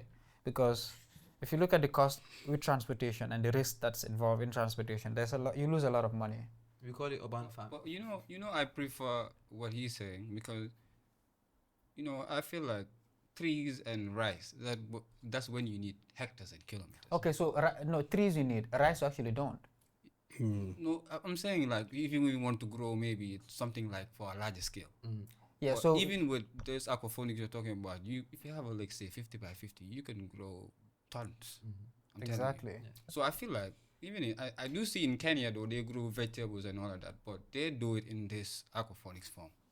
They're good at it. So they respect the land. They respect the land in a sense, because they try these land or these, they don't even waste a meter. They try, okay, we Space grow the way we management. grow the apples. It's 3 meter by 3 for the apple, for the rootstocks to expand and all of that. So in Kenya, they grow vegetables around the apples. So let's say if you have 100 trees down, and you space them by 3 meter by 3 meter by 3. So along the land, the plantation where you grow trees, you're going to grow In between, huh? in between, like we call it intercropping. Yeah. So you intercrop them with pepper or whatever, because it helps the apples to grow properly. So those type of things because most of the farmers here, they even grow, like Samba was saying, they think it's obstructing the vegetable. It's actually But helps. it's not. It's not. Yeah. It's even helping the It tree, actually helps, and yeah. they're both helping, because you're not okay. If the tree goes, for example, like a big tree, like Samba is saying, the tree will have some manure, because Yeah, with even the stores leaves, certain- the leaves Yeah. When it can falls. serve as so manure. it's necessary, but fertilizer, we don't in Gambia too. We don't do intercropping mostly. Like I'm telling you, if you're going into fruit farming, you need to do intercropping for you to have proper what's it called, fruits, because the roots, they spread, and the roots can be measured according to how big the tree is. So if a tree stands here and then the roots and then the branches are over there, then you have to know that the roots are down there. So these are things that farmers, they need to know, because I feel like there's no agri-technology type of thing. Because for me, it would be difficult. For example, if I want to teach someone, I can't be on the phone telling you how to grow those apples. I can't. I don't even have. We need agronomics. So what I did was, we have a manual. So if you buy the apples, I just send you the manual. You read the manual. The manual tells you how to plant the apples, what you need to do from planting to harvesting. That's good. So I don't have to be worrying about. That's all I do is, I can visit farms and check how they're doing to tell them the tips, what they need to do, and all of that. Yeah. But the moment I give you the seedlings, you know what to do, and you have YouTube videos where to go and watch. Yeah. On what the apples are doing, how to, So I don't worry about much. Most of my Gambian customers, they watch because my partner in Kenya, they always do videos. Okay. Yeah, but if you want to do large scale apple farming, and you want most of these our local people to start doing apple farming, I think it is high time for you to be doing training. Yeah, that's why I want to involve the University of the Gambia. Not only the university, I mean, come like those our To go people around and who cannot sensitize even and- read and write. On the You comprehend. normally teach them, but Maybe you can do some kind of practicals, for my customer, I haven't reached to that point, because I haven't reached. Most of my customers I'm selling, they're into the agribusiness. They want to make money on it, not just grow apple trees because I want to grow apple trees. They want to make money on it. So one advice I can have is maybe you could work with non-profits that are actually that have network of farmers that they work with. So maybe you can be a trainer in that. Maybe if they secure a project, okay, let's say a typical example can be, I'm going to be able to work with you, through the Agro Incubation Hub. So when we secure projects, you would be a lead trainer, wherein you train these farmers directly on how to manufacture these. How to grow these apple trees. It's gonna be a fast way to impact these farmers in across regions in the Gambia. Instead of working directly with these farmers one by one, it can be very frustrating. Because there's this thing I want to bring here. When I normally go to my farm, I normally pass the university, the Faraba University. It's so big. So in Kenya, what they did was, the apples were there, but they weren't known. They've been growing in Kenya for decades, but not everybody knew about it. So when my partner, Kate, the ambassador, people started knowing about the apples, what she did was, they had to collaborate with the University of Kenya for research, number one. And then the organization, I think the government, they funded the university. I think they're planting about 700,000 apple trees in the university. So, which is generating income for the university. 700,000. 700,000 apple. How big is the university? It's a big university. You can tell. Sorry for that. The smallest university in Africa. Yeah. So, students, they go there and teach. They learn how to create your own agro business of the apple farming, because we need the capacity to export. So I alone can't even, with my 100,000 trees, I can't even meet the demand, because the demand is very, very high. So I need people to start growing those apples, and then we come together. All right. You create association, not I stand there and tell you that, with my people style, that's what they know, I'm the one growing there. But you're growing, but you can't even meet the demand. So it's rather you inviting people and students, especially when we impose that project on the university. Students will know how to grow the apples. What you need to do to get into the apple farming business to grow on a large scale. So, and then secondly, it will bring income for the university, and the university can start exporting apples, because we have to create like a Gambian Apple Growers Association. We have to come together. Because that's the key in agriculture. That's the problem why there's a lot of problems in agriculture, because we are not together. B2B. We are not doing 10 B2B. organizations all doing the same thing, but they are not together. They That's the should problem, because consolidate. it's a whole value chain. Yeah. I myself can't create the whole value chain. I need people. I need Right. other farmers who will invest in storage for him to store the apples. Everybody that growing apple in the Gambia will go and store there, and he makes money. Someone buying the fertilizer, all farmers growing apple need organic fertilizer. So we buy from that fertilizer. We need to create that thing in here. We can't be exporting. That's why I said I started my own, because in Kenya, everything is available there. The manure, the rabbit urine, that's what they use. So, quick question. You made mention that you want to work with other people out there. I'm not the host, actually. I'm just curious. No, you go ahead. Yeah, so you said you want to support them, yeah, by providing them with the capacity on how to actually grow these apple trees. So knowing that these apple trees require organic fertilizer, what's your aim? Let's say, for example, you have a project to work with the University of the Gambia to grow 100,000 trees. Let's say 10,000 trees. That's more realistic. Yeah, these 10,000 trees obviously needs someone to be there to be working on, how to call it, taking care of the apple tree, ensuring that there's consistent organic fertilizer, there's water, there's whatever that needs to be done afterwards based on the process. How do you intend to ensure that these organic fertilizers are enough for all the 10,000 trees provided? I don't know if you have something. On fertilizer production, for example, if I was to process the fertilizer, okay, because I buy fish waste.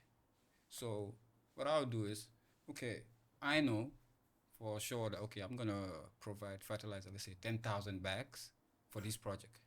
So what I will do is, I start buying the product for the fish. I start buying from January. Or for example, the project, let's say, is during the raining season. So before the raining season, that's when I start buying my products and start processing them before the project to meet the actual demand needed. For example, the bags. So I'll try, let's say it's in July. In January, I'll start buying my products and start processing them and bagging them. When you say the products, do you mean the fertilizer itself or the raw materials needed? The raw materials to make the fertilizer. I use waste. Okay.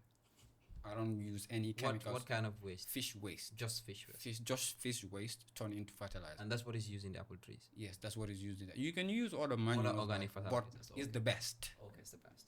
It's the best. Fish waste is the best. And secondly, okay, we've more focused on the fertilizer for now, but we want to get into animal feeding, like poultry and cows. We have cows here, but we don't know how to feed them. That's why if you go outside, you see cows everywhere, because there's no processing for cow feed. We lack all those things. We import chicken feeds and all of that. So, Gambia needs to stop on importing right now, because raw materials are being taken out from here. I witness it. I know they buy 20,000 bags plus of just fish waste, take it to Senegal, and then process it, and then sell it for almost how much? 2,500. So Yeah, and we can do it here. We know the know-how. It's just us implementing. Getting us there, because number one, you need finance for all this.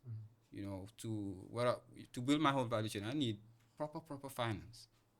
Not even some joke finance like because agriculture is Capital is intensive. the real capital, and it's some real job you need to do. It tells. If an organization is now working here in Gambia, because agriculture, it tells itself. Low paying I go. Wow. That's how simple it is. So I feel like we, especially the youth, we need to come out, bro, because I feel like definitely what I develop. back to the farm.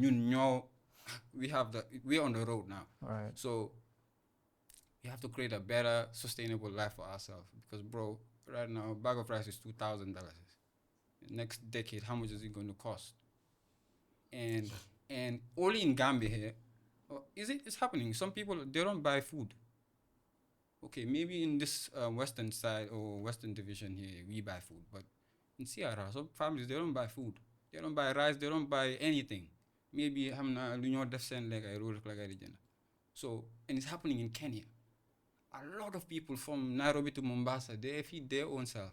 If I go to Kate's farm, okay, maybe she doesn't have the time to grow rice. That's what you buy. But rice is cheap. You can even buy rice from your neighboring farmers. They grow it. You can come to my next neighbor and buy tomato. You know, that's how they live. What is Gambia doing, man? Bro, I don't even know. So- Some people are living on their farms. So guys, actually, please, Gambia is doing something. It's just there's a lot of gap that needs to be filled, you know. And sometimes I feel like we are not really informed on some of these progresses. But there's a lot of progress that have been made.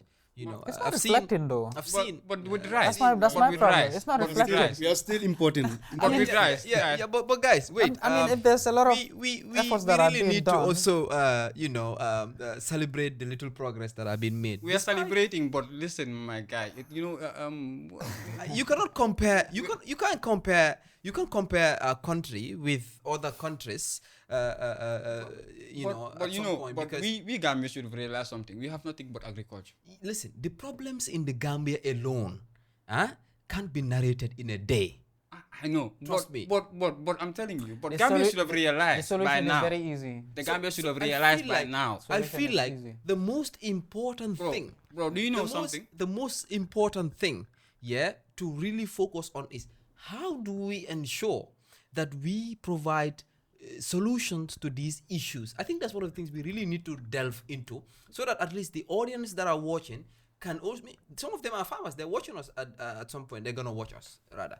You know. So at the end of the day, they also expect us to provide solutions so that they can utilize those solutions in order to be able to improve whatever that they're into. You know, if we continue to narrate the issues here and there, you know, it's more like a you can only solve a problem if you know the problem. But at some point, you know, talking about the problem all the time is not really going to help. We are still going to be lagging behind. No, it's not really talking about the problem. It's just asking what is Gambia doing. Like Gambia That's- is not doing the things we expect it to do, you know. But I feel like there's a little progress that has been registered. I feel like you start small and grow big.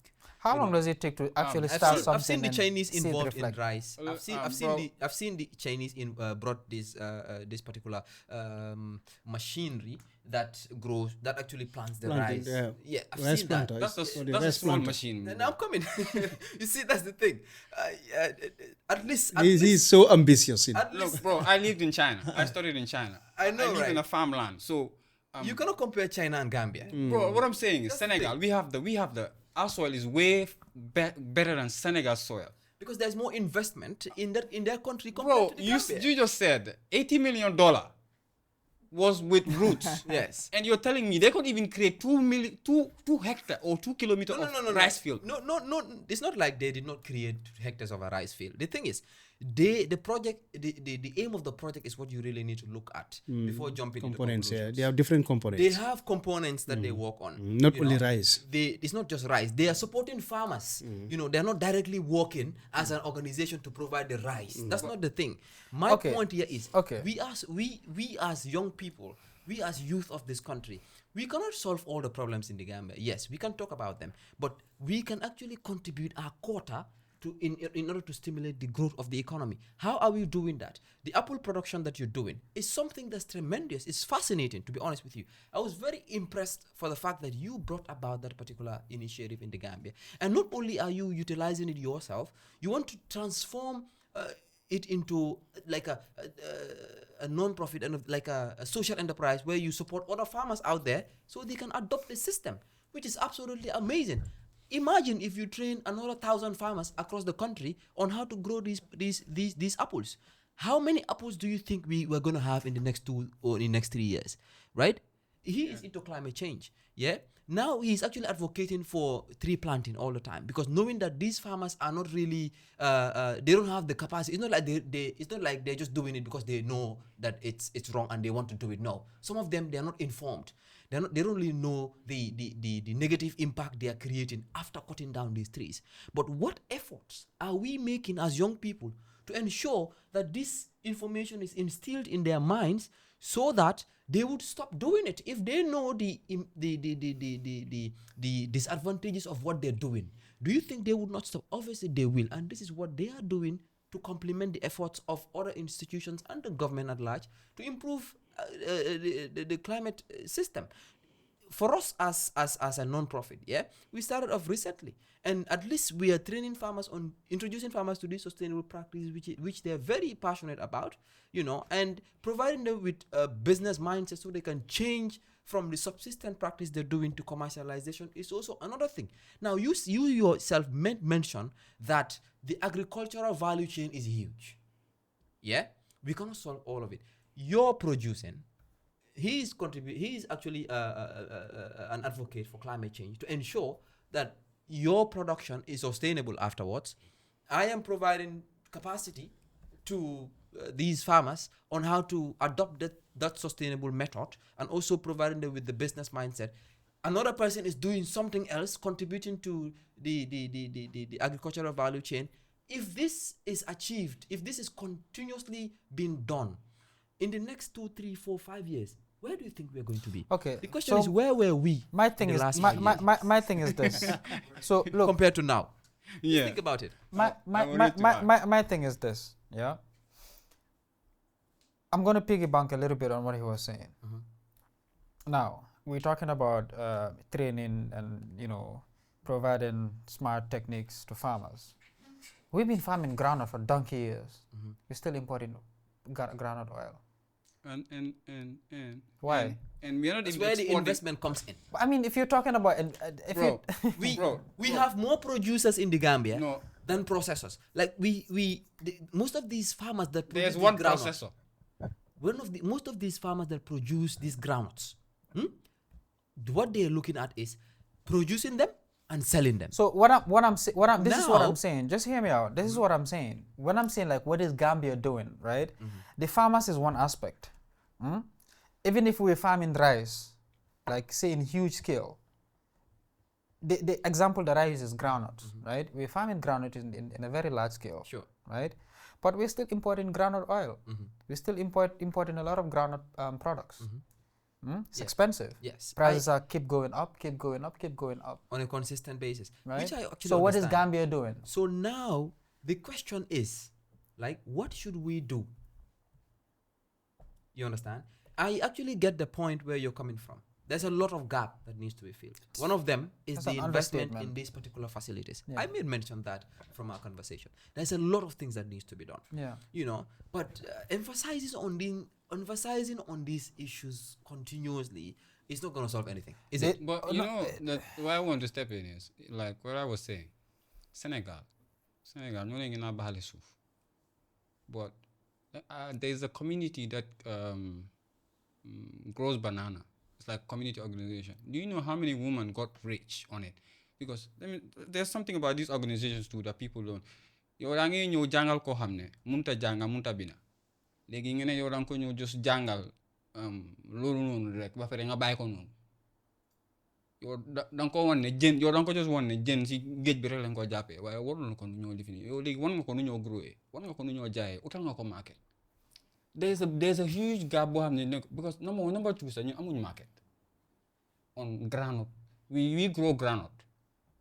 But bro wait, groundnut buñ nekk di jaay sa bari. Do you know this groundnut where GGC they normally buy from these farmers where it's taken to the Chinese birds? I know a lot about it. They're processed. Most There's of no fish and groundnut, they're processed. They're not even. They use it for some other things like the fish. They use it for fish oil. So what I'm saying is, our organization is here for that can have access to $80 million. I believe you can even cover at least 50% of imported rice. Okay, I have $50 million. Let me give it to private sectors to grow rice. Importers of rice can buy from them because rice. Have you ever seen a rice being you watch a rice port? It's just the same.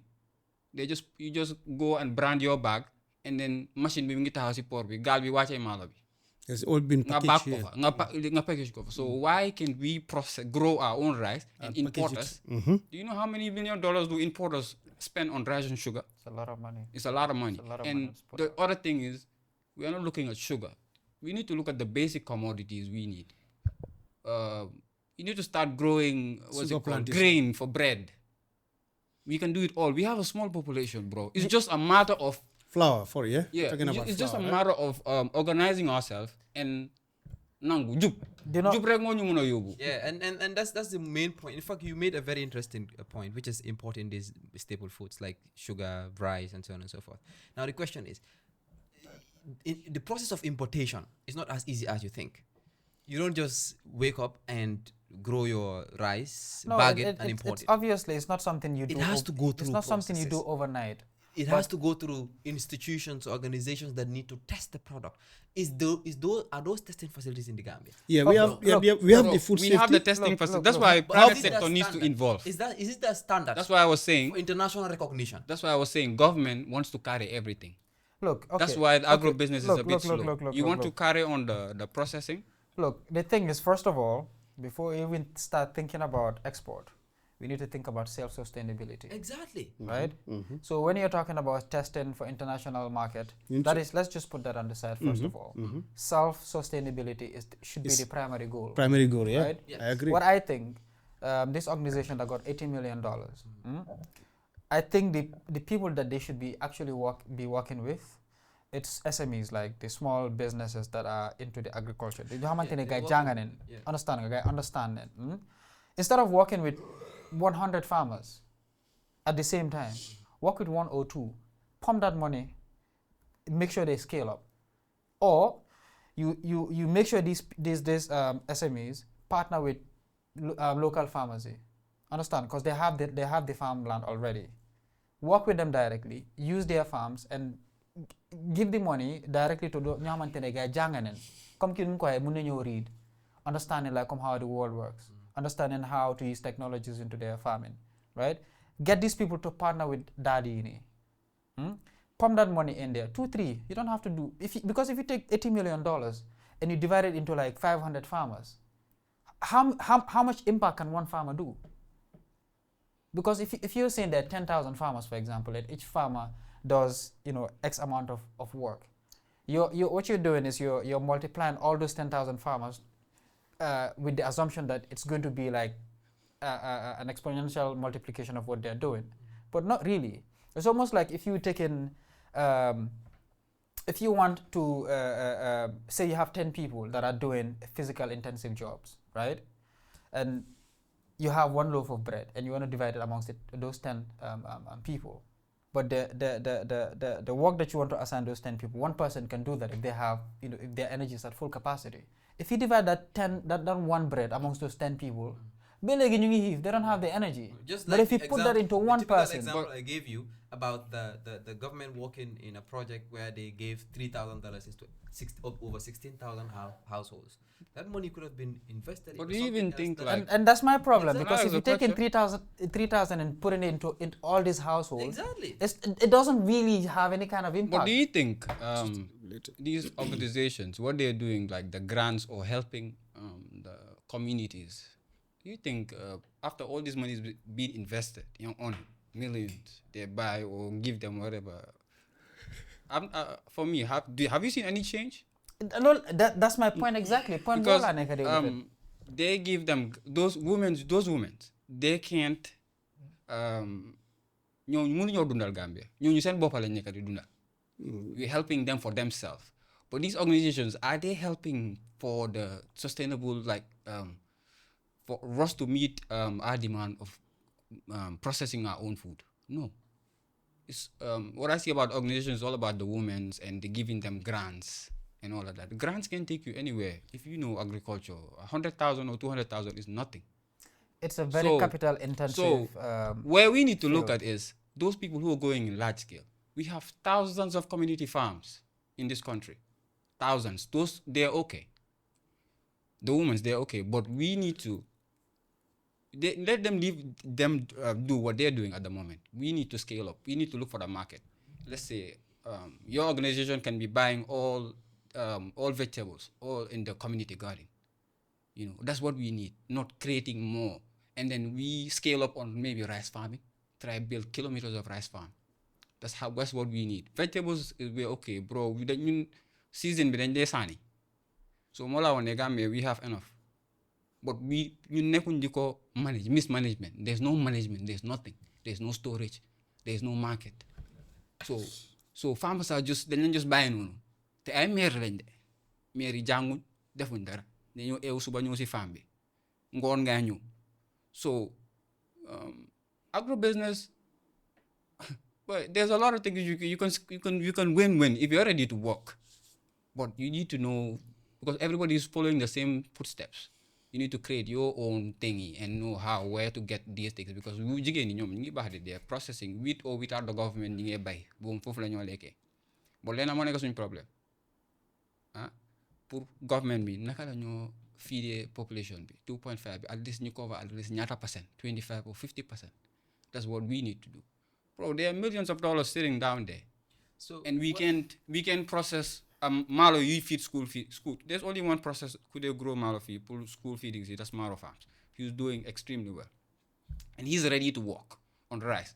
So there we have Maro, but comme wala ko waxee rek Maro mi ngi bëgga Gambians yi ñoo bokk join.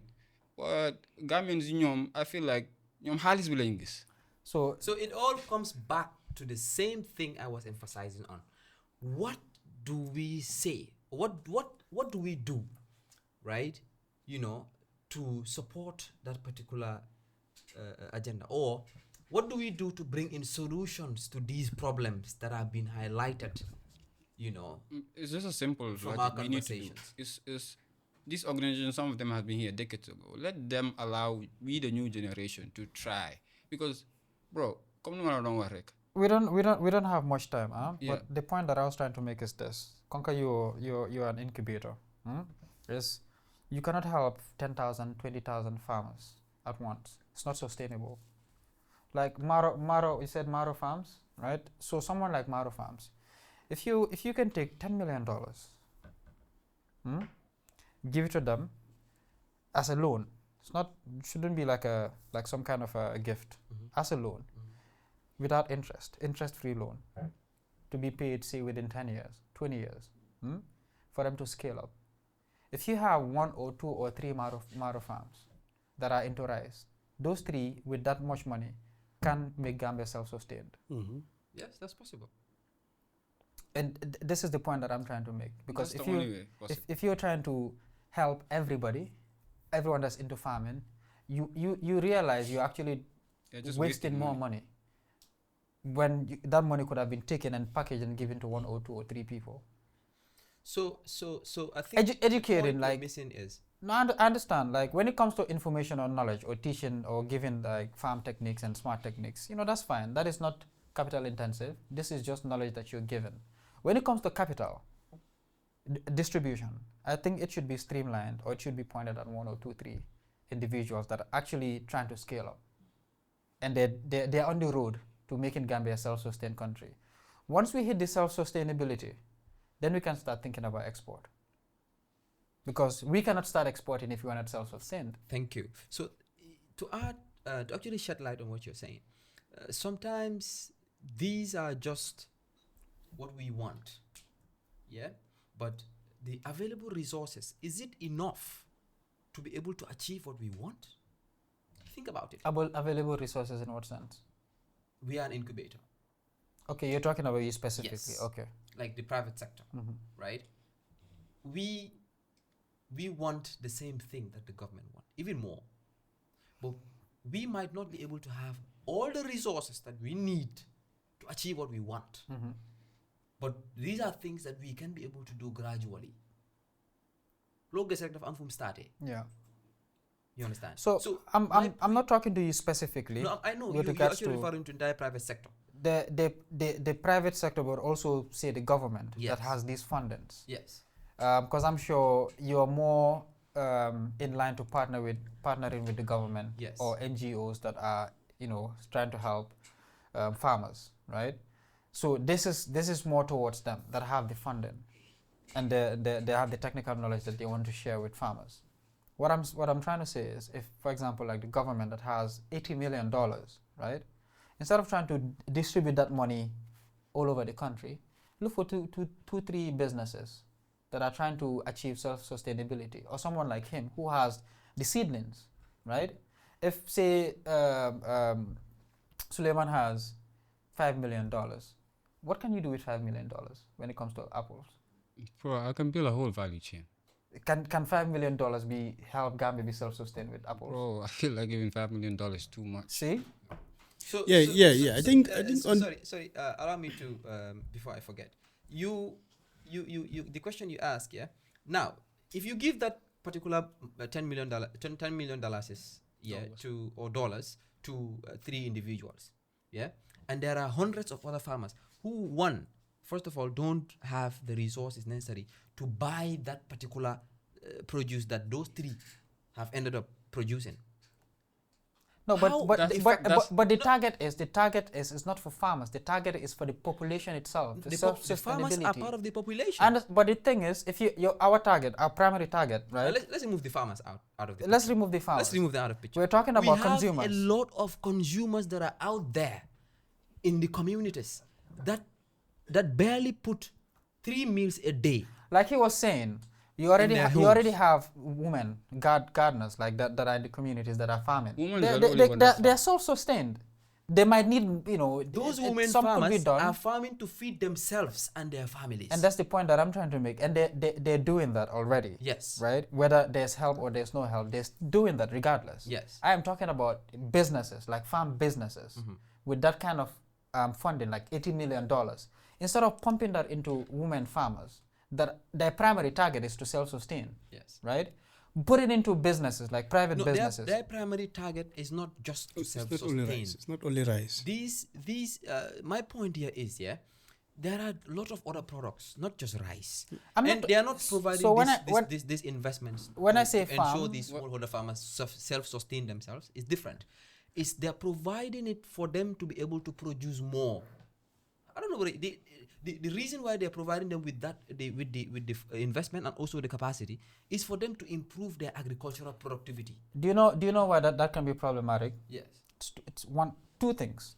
First of all, you can help them scale up to produce more, Yes. but do they have the customers? Do they have the customer base? Now that is where the other players come in. But that's another You see, player. the But if we're talking about like Maro farms, that's right? what They I was already saying. have the infrastructure.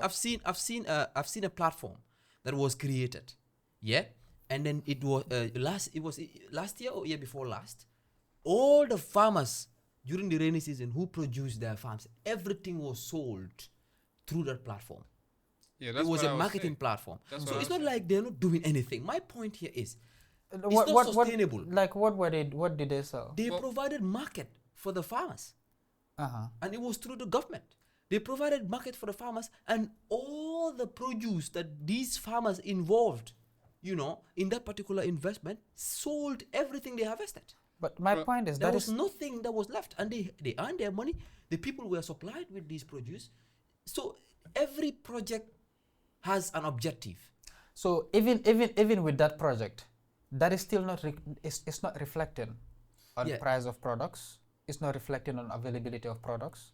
Things are still going up because if you look at countries that are actually producing what they're consuming, things are cheap. Like you were saying about Kenya, when it comes to rice, Yeah. right? I'm sure rice in Kenya would be way cheaper than Gambia. Way cheaper because they're producing their own rice. Exactly, So but with that's this what- platform, it's not really reflecting, and that's the point that I'm. That's trying what to I make. was saying. Like, So you realize at some point, it's not only the government that is importing rice. Even we ourselves, like the vendors, they import rice from other countries. but that's what I was They saying. utilize their own But funds if- to buy this rice, knowing that there is the Gambian rice available. Now, if- so if- the No, other thing no, is we no. don't support our own as No. individuals. These are things that we also need to look at. But- So I know where you guys are I coming don't think from. it's entirely about support. It's just it's a thing sustainability. about it's It's a thing how about to sus- availability and sustainability. Exactly. I Yes. think if Maro Farms is producing enough that could counter what's been imported, If we Maro- will stop importing. But look, Maro Farms right now, the government of the Gambia is responsible for school fees.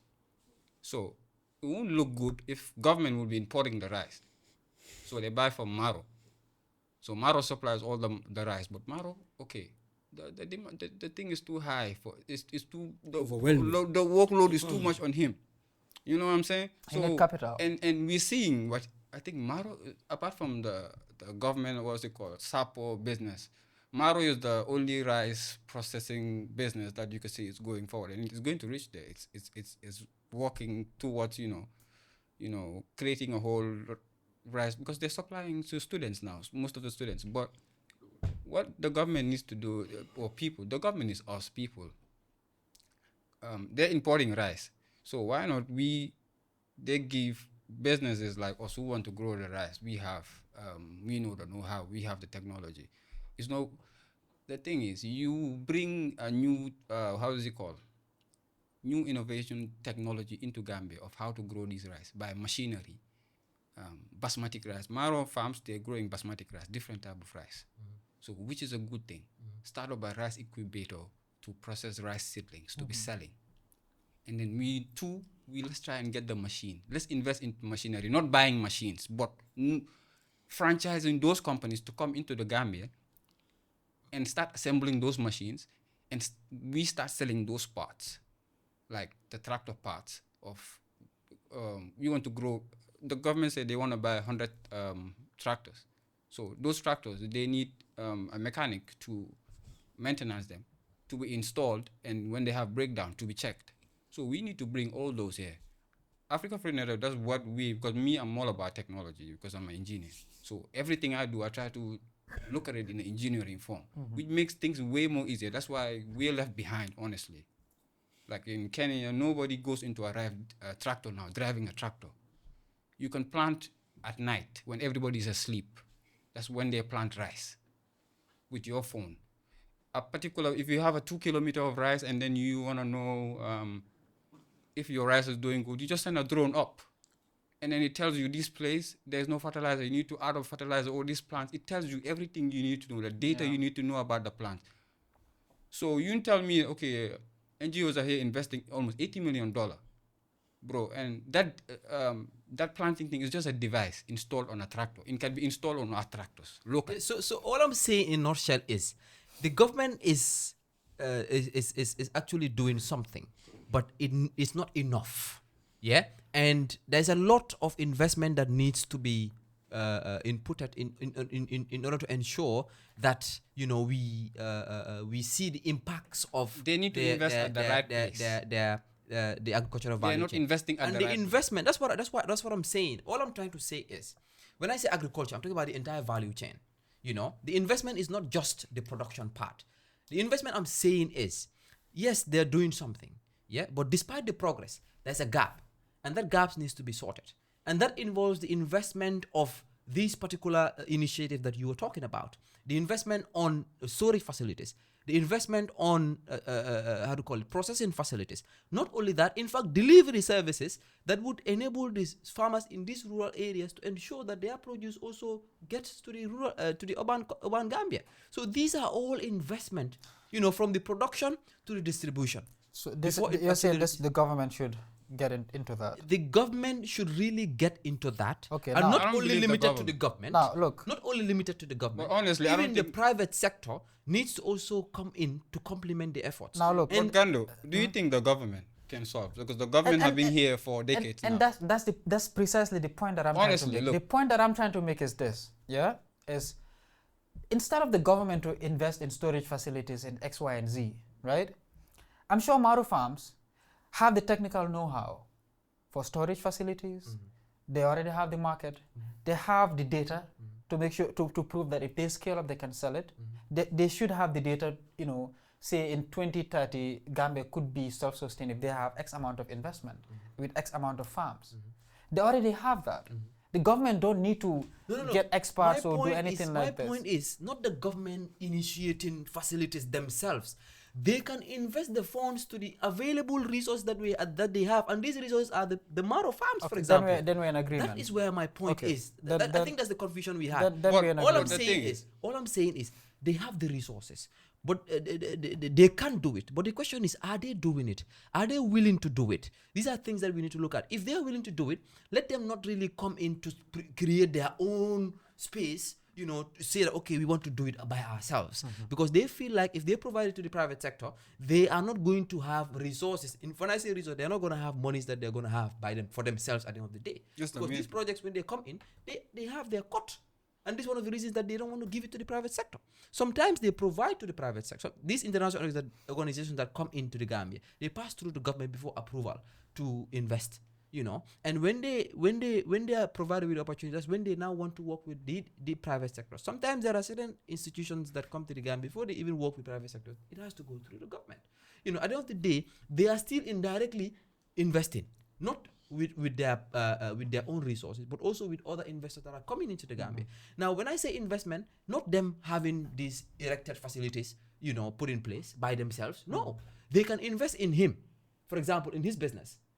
On the apple farm. Give loans. Give them loans. It might not even be grants. It can be loans. It has no. I don't believe in grants. I think loans. This is one thing that I feel like can really. That is why I'm saying that we are still saying the same thing. But what can we put out there? So that they can be able to understand what we want as youth in this country. Not only be elaborating or highlighting on the issues on the ground. This is what I'm saying.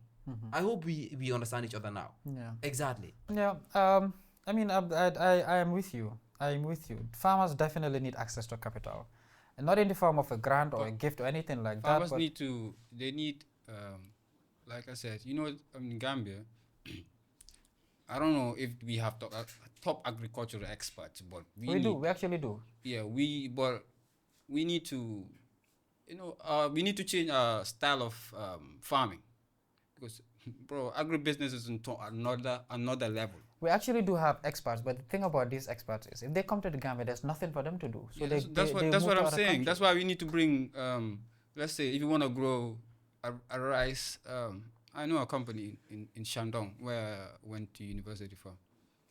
I had a friend, he works there. What they do, for example, they have a project in Gambia, you want to grow rice. Let's say a 5 kilometer rice. They come, they bring every resources, the know-how, they teach you on how to do it, like what they were doing in Sapo. But what happened in Sapo was, after the Chinese left, it fell because they couldn't maintain it. You understand? Where is Sapo? Sapo is just after Brikama, but that's after my farm. That's in Jahali Pacha. It was a whole rice value chain built. But the Gambian people let it fall. So people who own the land now are back there farming. You understand? With the old way of farming. Yeah, President Jammeh provided everything: the tractors, whatever, the fertilizer, the whole unit. It was all there. The Chinese lived there. They were teaching them. Some of them know how, but they teach them. But why is Sapo shut down? I ask that myself every day. And that's see the it's point. A main point. It's shut down after they left. Exactly. So that's why I was saying, for example, when they come for us to help us grow rice, we've talked to a company that build tractors to come to Gambia, and we start building a tractor. And then, secondly, if you want to buy a rice processing machine, we talked to a company I know a company in Thailand, because I was trying to provide some rice machineries I proposed to Roots, but they haven't reached that. So what I told them was, I want you guys to come and operate in Gambia for us to teach the people on how to build these machines. You just send us the parts, and then we assemble the machines. If the farmers go through any breakdown, you call us. We come and maintain them. That same goes on to the tractors or this system we're trying to build. We want to bring the system into the Gambia for farming, like digitalized farming. It's called AI technology. We have drone sensors that can tell you what's wrong with your plants, when you need to water. Even your watering system can be open on your phone. Yeah, you can schedule it at a particular time. So we're trying to bring that here. Yeah. It's in Kenya, Nigeria, other countries. So we want it here in Gambia. We know how to, I know the companies. I know how to install those products, especially on the tractors. Where we can install. You can be sitting at night and the tractor will be planting your rice field. Automated. Automated. That's what we need. For us to get there, because right now we're talking of feeding the whole Gambia. So we need to know, and then we come on the storage side. Yeah. These products that we grow, we need to have a place to store them. The reason why Gambians can't export is because they don't have storage facilities. Agreed. And if we don't export, we can make much money on agriculture. The companies that are making money here in Gambia are all exporting. So we need to even teach. That's why we need to tell the students who are into agriculture, they know how to do their business. They need to see people who are into the business like Ratville, they need to come out and teach the students what the youth what agriculture can do, because it's making countless amount of money. We can make countless amount of money on it, and the world has gotten to a position where I'm telling you, countries don't want to export their rice anymore, because we're in a, who knows, probably World War III might come up. I mean, I was about to get there. There's So- a crisis that's imminent. So they don't want to export their rice anymore. Gambia, So Gambia, and we're importing. The only rice we produce here is for the students, and it's not even enough. So we have a long way to go. So the only way we can cut that, if we get into this AI thingy, the millions can buy that. and this is These millions they're investing in these rural farms, exactly. all these things can be exactly. just Put it into into one unit.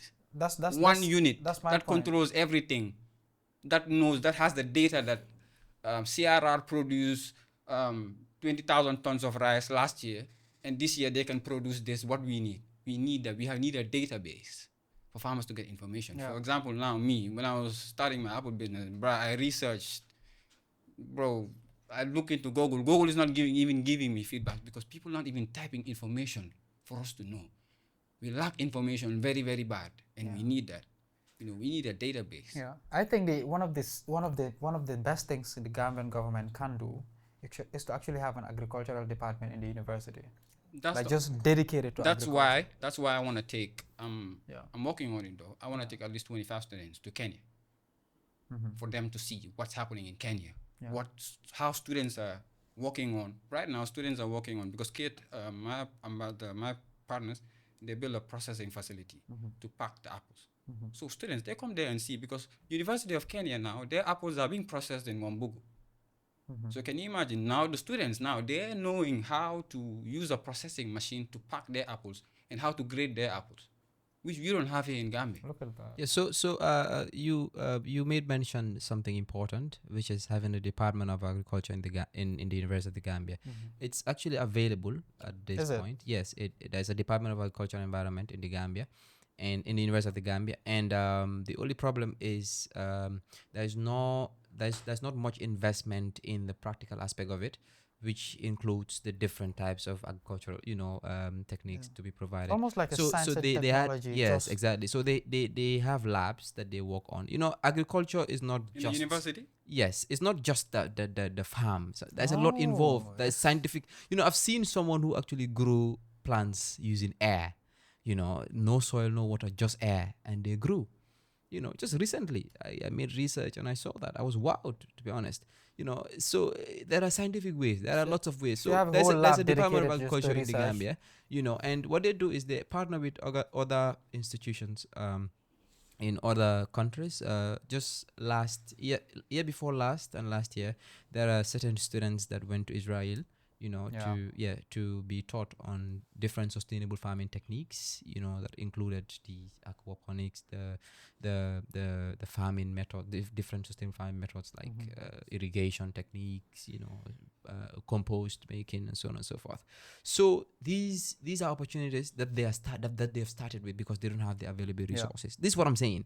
They're trying to progress, but they are trying to make do with what they have until gradually they have what they want in order to have a structured department for that. And two of these people are working with us as part of our staff at the Agro Incubation Hub, where they actually transfer these skills to other farmers out there. So there's a lot that needs to be improved on, like I said. Even with the roots funding, right? That is something that could be That's what we're looking exactly. for. We're Towards looking the for at least the- 25 students we can Yeah. take to Kenya, because we want to do a collab or a partnership with the University of Kenya on research with fruits, Yeah. seedlings, on the apples, on how to process them. Yeah. And then we can see if we can arrange a fund for the University of the Gambia to start growing those apples, at Yeah. least to start making money. Yeah. Because Kenya, they're doing it now. So most of those apples they're processing is being sold in Kenya, and is being sold in Holland, exported to Holland. Yeah. So And it took them 2 years. That was 2 years ago. Just look at that. Yeah. So now they're harvesting and selling. Yeah. Exactly. So which is a good thing, because honestly, I feel like the agricultural sector here is dead. Unless you are into it, or you love it, that's when it amazes you. It needs to be you know. revived. So something like the apple will amaze every farmer who doesn't even want to farm, because you want to have an apple tree in your house. you know. Yeah, yeah. So that's why we're getting into this new technology, new seedlings, try to grow grapes. Any farmer who wants to grow grapes, to export grapes or sell grapes, you contact us. We could sell you and teach you the know-how to grow those grapes. Yeah. If you want to grow hash avocado, same. And we can teach you on how What to are export. hash avocados? Hash avocado are the small avocado. They're mainly in the international market. It's kind of small. Okay. It takes a year to grow. It grows a lot. So that's Okay. we have the bigger one. Yeah. We have hash avocado and peach. We have peach. We have pomegranate. You know, we have tangerine. You see the tangerines they sell here, because before I get into this, I was into vegetable farming, but then I had to grow something. You know, that makes sense. So I found out the apples. I was doing my research before I even found out the Wumbuga apples. But I came to find out it takes you 5 years to grow an apple here.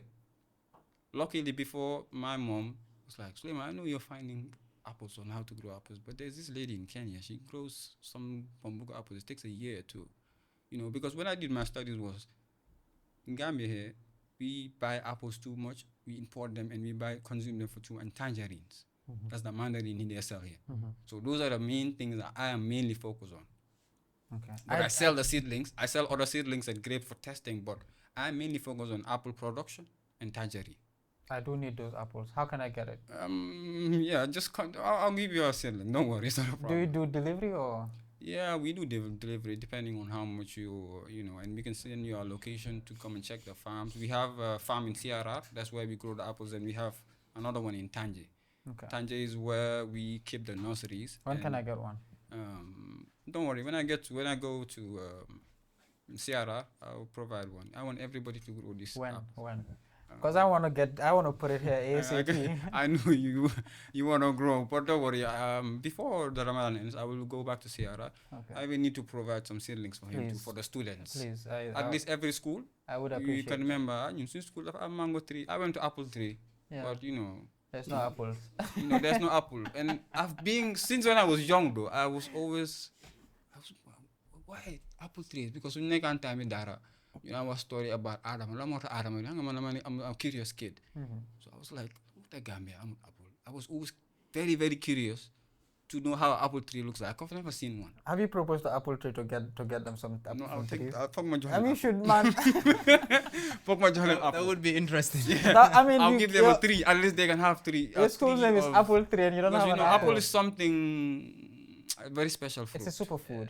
Actually, the And first time they I heard say about an apple a day keeps a doctor away. Yeah. The first time I heard about the school apple tree, I was thinking There's apples there's there. a big apple tree there. Same. You know, there's no Same. tree. So Same. I mean, I'm optimistic, you know. Yeah, I for believe someone like you, and, you know, we are in the media industry and we're trying to get as many, you know, entrepreneurs and young individuals, trailblazers that are trying to push for agriculture. It is a generation to be a part of. And I'm optimistic. I'm really, really optimistic. We do need to be realistic with self-sustainability. As much as we want to help as many people as possible, the road to self-sustainability, we do have to focus our resources in a particular, and in a few businesses that have already established. Because someone like Maro or maybe other established businesses, you can see if you give them money, they're not just gonna run away with it. They've already an established business and they have a vision, they have data, they have a goal. So if you can help them scale up, it directly impacts the country. Because whatever is happening in the agricultural business right now, it is really not reflected in the average consumer. Everything is going up. Things are not going down. Now, like an apple costing what, $35 is $40 is ridiculous. that's one apple. Right? Just one apple. That should be unacceptable. So, but I'm optimistic, and I think. But like he said, can we just add up a little bit? Like he said, he's into climate change. I'm into apple farming. Yeah. He's into, you know. He's an We in the incubator. same thing. So we both got some, you know, heavy materials, I could say. So the only thing we could do is, I believe in coming together. Of course. And, You know, this is why this that's is what perfect. I believe, because you having how many students you're training, and I'm having a whole apple value chain or whatever farm to set up on teaching on people. He's into climate change, so if we come together, you know, and put everything aside, that's when we can see an impact for it. Because loxo yu ñëw nekk benn dara mënu ko xam nga fa ma waxee. Loolu moom biti la fanaan. We are definitely gonna work together. so In fact, that's- I've already started thinking about how. Exactly. we're gonna be See, working this is You know, so perfect. like me saying I want to take 25 students to Kenya, you know, I could start with his incubator. Yeah, you Yeah, could provide them. Start you could training provide them for them to you. be processing the seedlings. But for the seedlings, right? For the seedlings, it's a whole nother market. Everybody in the world need it. You know why the West African region is okay? Gambia and Senegal is lacking because the transportation. So when I came as a sole distributor to be distributing not only in Gambia but in West Africa, other countries like Nigeria or whatever. So you want to start distributing them, but people want the apples. But it's expensive, number one. It is But very expensive. because it's worth it though. But they know it's worth it. But you don't want to risk taking DHL, investing all that money in it, and losing the plants. So that's why we here in West Africa, especially in Gambia, where the company is, started here, we want to start making those seedlings, teaching like your students in the incubator how to graft the seedlings and then start selling them, and even teaching them on how to grow it. They can be doing consultation on farms. Let's say if we have 50 farms, you get 60 students or 50 students. Teach them on how to make the seedlings and know how to grow, and so they'll be doing the consultation on farms. Because we can't do it all. For real. So I believe if we come and work together, we can, even with Samba, with climate change, we can do a lot. Yeah. Because as we are coming on the way, I was telling him in Kenya, what I discovered is in Nairobi, the ex-president was given a big land. You know what he's growing there? Timbers, trees. In Kenya, from Nairobi to Mombasa or wherever, along the way, you see they're doing agroforest. They sell. You can cut down the trees and sell them. Every family has to grow their trees on the road, along the side, around their farms. Big trees. And some families are making money on it. And their great-grandfather left them those trees. So climate change is really necessary. In Kenya, if they cut a tree, you grow another. And this, if you look at that, that's a pattern of being visionaries. They're looking far ahead. And sometimes we feel like we are so hungry that we're just thinking about now. But look, we in Gambia here, it was an Al Jazeera. They sold in China. Chinese exported almost $100 million worth of trees in Casamance down here, along the Gambia. Yeah. China they're more into these wood furniture making. Yeah. All those rosewoods were from here, Casamance. The documentary is in Al Jazeera. Yeah, You can watch it. they Almost invested $100 heavily. million. So if trees can make $100 million. Yeah, they were heavily involved in the timber business. Yeah. I had a friend of mine who was actually getting the timber from the Casamance people and then selling it to the Chinese. So the Chinese just buy it from people that are Exactly. bringing the timber. There's like container just ready. You bring the trees, they check for the quality, they pay you instantly. So they cut off all those trees. That's why we're suffering now, yeah. farmers. Yeah, the Because we are government not actually has to replanting. step in. So we need someone like Samba to come with millions of trees. We need to be planting again. Yeah. Gambia, if you send a drone up, okay, you don't get the trees. But bariwul trees you want to create Just shade. All plants, those are mostly just dead plants you know. yeah. So we need big trees. We need forest. Yeah. Pour ñu mëna am taw. We do need three Loolu moo tax Kenya am ngi over Seda. Man mënoo fa toog benn 1 week sax because dafa too cold. Yeah. Because people can even grow on mountains. Can you imagine? It's humid. Because they have trees. Climate change mi ngi okay. Luñ dog dañoo lifin. They're selling woods and all of that, but they're still growing.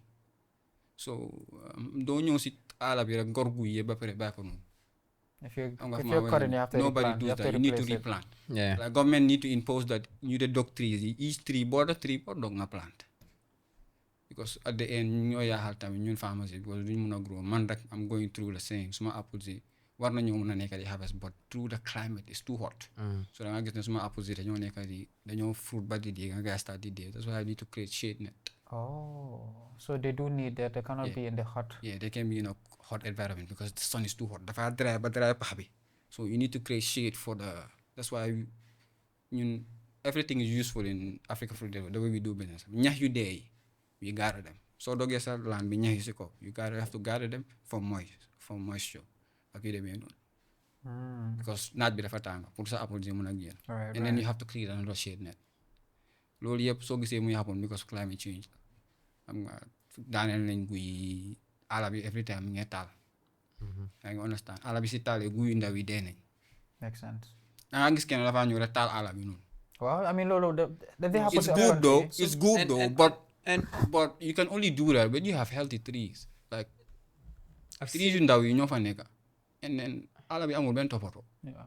You know, I've seen a farmer. I've seen some farmers actually. Instead of instead of having to clear the whole land, you know, some of them are too lazy to do that. So what they do is there's this particular chemical that they use. Which is Anti-soil, anti-grass. Anti-grass, something like that they pour in these grasses. That's harmful for them. Yeah, it's Lolo mo hamga. So that's the method weeding. they now That's they use for weeding. to weed their unwanted plants. Imagine. I don't bro. support that. So there's a lot of things going on. I recently saw a video where you have this automated tractor uses AI that automatically kill weed plants. Like it just moves slowly and it has this laser that it just start killing Yeah. all the The weeds. system I'm But telling it's you, killing directly. It's not harming the soil. It's just it kills the it's weed specifically for itself. the Just weed. it For the scans the grain. whole soil For wheat. and it identifies The weed. If you could remember, I was telling you about the technology that's same. In the if you go according to the app, in the app, you can find that. Like if you send a drone up, it tells you where the weeds are and how the weeds are growing, the length. It can tell you everything because there are sensors everywhere. Yeah. So that same machines, there is a specific. Let's say you put it into like I don't know what they call it, like something like you just hang it on a tractor and then you just set it up and then you let it go. So it picks up all the weed, huh? weeds, everything, and clears the So when it's time for harvest too, you do the same. You just put in the machinery that's behind it and then you impose it. You just click and then you start harvesting your rice. Planting the same. So, mostly rice are planting during the night. I've studied that from the Chinese. You know why? Because then there's no sunlight. So, the soil is the soil is a bit moist, so it's good to be planting at night. Tractors work at night. That's why you can work at night if you don't impose that technology. So that's why I say we need to get into that. I agree. I completely agree with you. If we get into that, then we can, we can have a very smooth, nice, agricultural. Gambia could be self-sustained very soon. Very, very soon. I agree with you. This has been an interesting conversation, and I think the viewers would definitely benefit from this. So a long one, a we lengthy would one. end it here. It's been what? For real. Yeah. So thank you guys for joining us. I'm optimistic, like I said. There's a lot of youths now that are waking up and trying to modernize and get into farming, which give it 5-10 years, we will see the impact. So thank you guys for joining us today. Yeah, thank you very much too for having us, and we're very much grateful personally for me. And one thing I'll put in conclusion out there is we definitely need the government in order to be able to achieve most of our goals. We can't do it alone, and we need to work in collaboration with not only the government but also other players in the ecosystem, that is the private sector, and equally international organizations and non-governmental organizations, to be precise. So we can be able to complement each other's efforts and ensure that we achieve our collective goals. Let them also invest in young people. These are the things that we need as young people in order to be able to contribute our quotas as well in terms of national development. And when I say investment in young people, I mean not only in individuals but also in young people's initiatives, especially those that have a structured initiative that really want to achieve a greater good for the Gambia. At the end of the day, we all want the same thing, which is value, and the only way we can be able to achieve that is if we work together as a team. Every institution started somewhere. We cannot be an infant organization and be able to do whatever we want. We might have the ideas and all, but without the resources, it's not going to work. So we are here to work in tandem with all other institutions that are out there, you know, in order to be able to achieve our collective goals. At the end of the day, it's going to be a win-win situation, you know. So this is what I have for the players out there, and for the youth, let them also be very committed and value whatever that they have. You know, let them also follow their hearts and focus more on their passion. Because at the end of the day, if you find your passion and transform it into an innovative business to solve real life problems like he did, like I did, like he did, you know, we will definitely, you know, thrive in the highest of heights. So the question out there to them is, what is their passion? That is what they need to really look at and ensure that they are able to identify it, and then, you know, focus on it in order to achieve their aims and objectives. Thank you very much. Yeah. Sure. I mean, What good I would talk. add is, you know, for, you know, youth who want to get into the agribusiness, you know, you can contact us. We're here to help these interesting venue that we're into, this apple farming. You know, I know a lot of people out, especially in the diaspora, because that's where most of my customers come from. They want to get into the apple, you know, farming, but they don't know what to get into because it's just the same process growing. So we're welcoming them, you know, anybody who wants to get into the agribusiness, we guide you. You know, if you have a land, you know, and you don't know what to put there, you know, we guide you to, you know, process these new venture that we're getting into, this apple business, agro business, and it's all value chain. Everybody is welcome. You know, everybody can farm. You know, so that's what we're, you know, telling any Gambian who wants to get into the agro business. You know, you're highly welcome. You can contact us. You know, Africa Fruit Network. So I know I will leave my number in case anybody who wants to get into the, you know, this agro business to grow apples. You're highly welcome. Yeah, Thank you very we'll much. put it. How much do you sell your seedlings? Sorry. The seedlings. The seedlings normally for retail price I sell them on $1,000. So for someone who wants to get into the agro business, I want to grow above, you know, 100 trees, you know, we sell at $10. Okay, so Yeah. it's about 600-700. That's 600-700. Okay. So, and other seedlings, we have grapes, avocados, and so on, you know. And if you want to know more about these apples, you can visit the website, Wambuga Apples in Kenya. You can check and see, you know, what we're doing and how it's growing. You will be, everybody, you know, if you watch it, you'll be amazed. You want to get into the business, you know, because it doesn't require much. It's just water and manure. That's all you need, you know, and then you're good to go. And shade. Yeah, and shade, technically, because, you know, Gambia and Kenya, the climate is a little bit different. So you need to provide shade for these plants. So, you know, which is, a lot of people are into it. So, you know, I'm welcoming everybody to come into it because I know, you know, it's something, you a know. lot of money involved. A lot of money Can be involved, you made. know. Because you having a tree that's sit more on your fingers, because every tree you grow has a lifespan of 80 years. Yeah. And there's the Islamic benefit for those Muslims. You know, so jihe guy mom, lucy chop rek tiyabola. You know.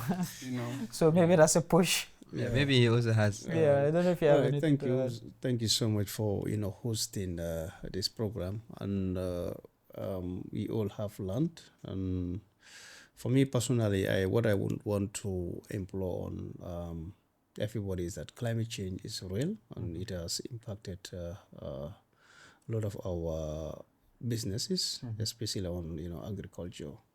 So I will advise every one of us to have the concept of, you know, tree planting to ensure that we plant more trees so that we can mitigate climate change. Yeah. Yeah, Yes, thank you. Thank you for all your inputs, and thank you for joining us. We'll end it here. All right, Larry, Thank you. I know you're tired.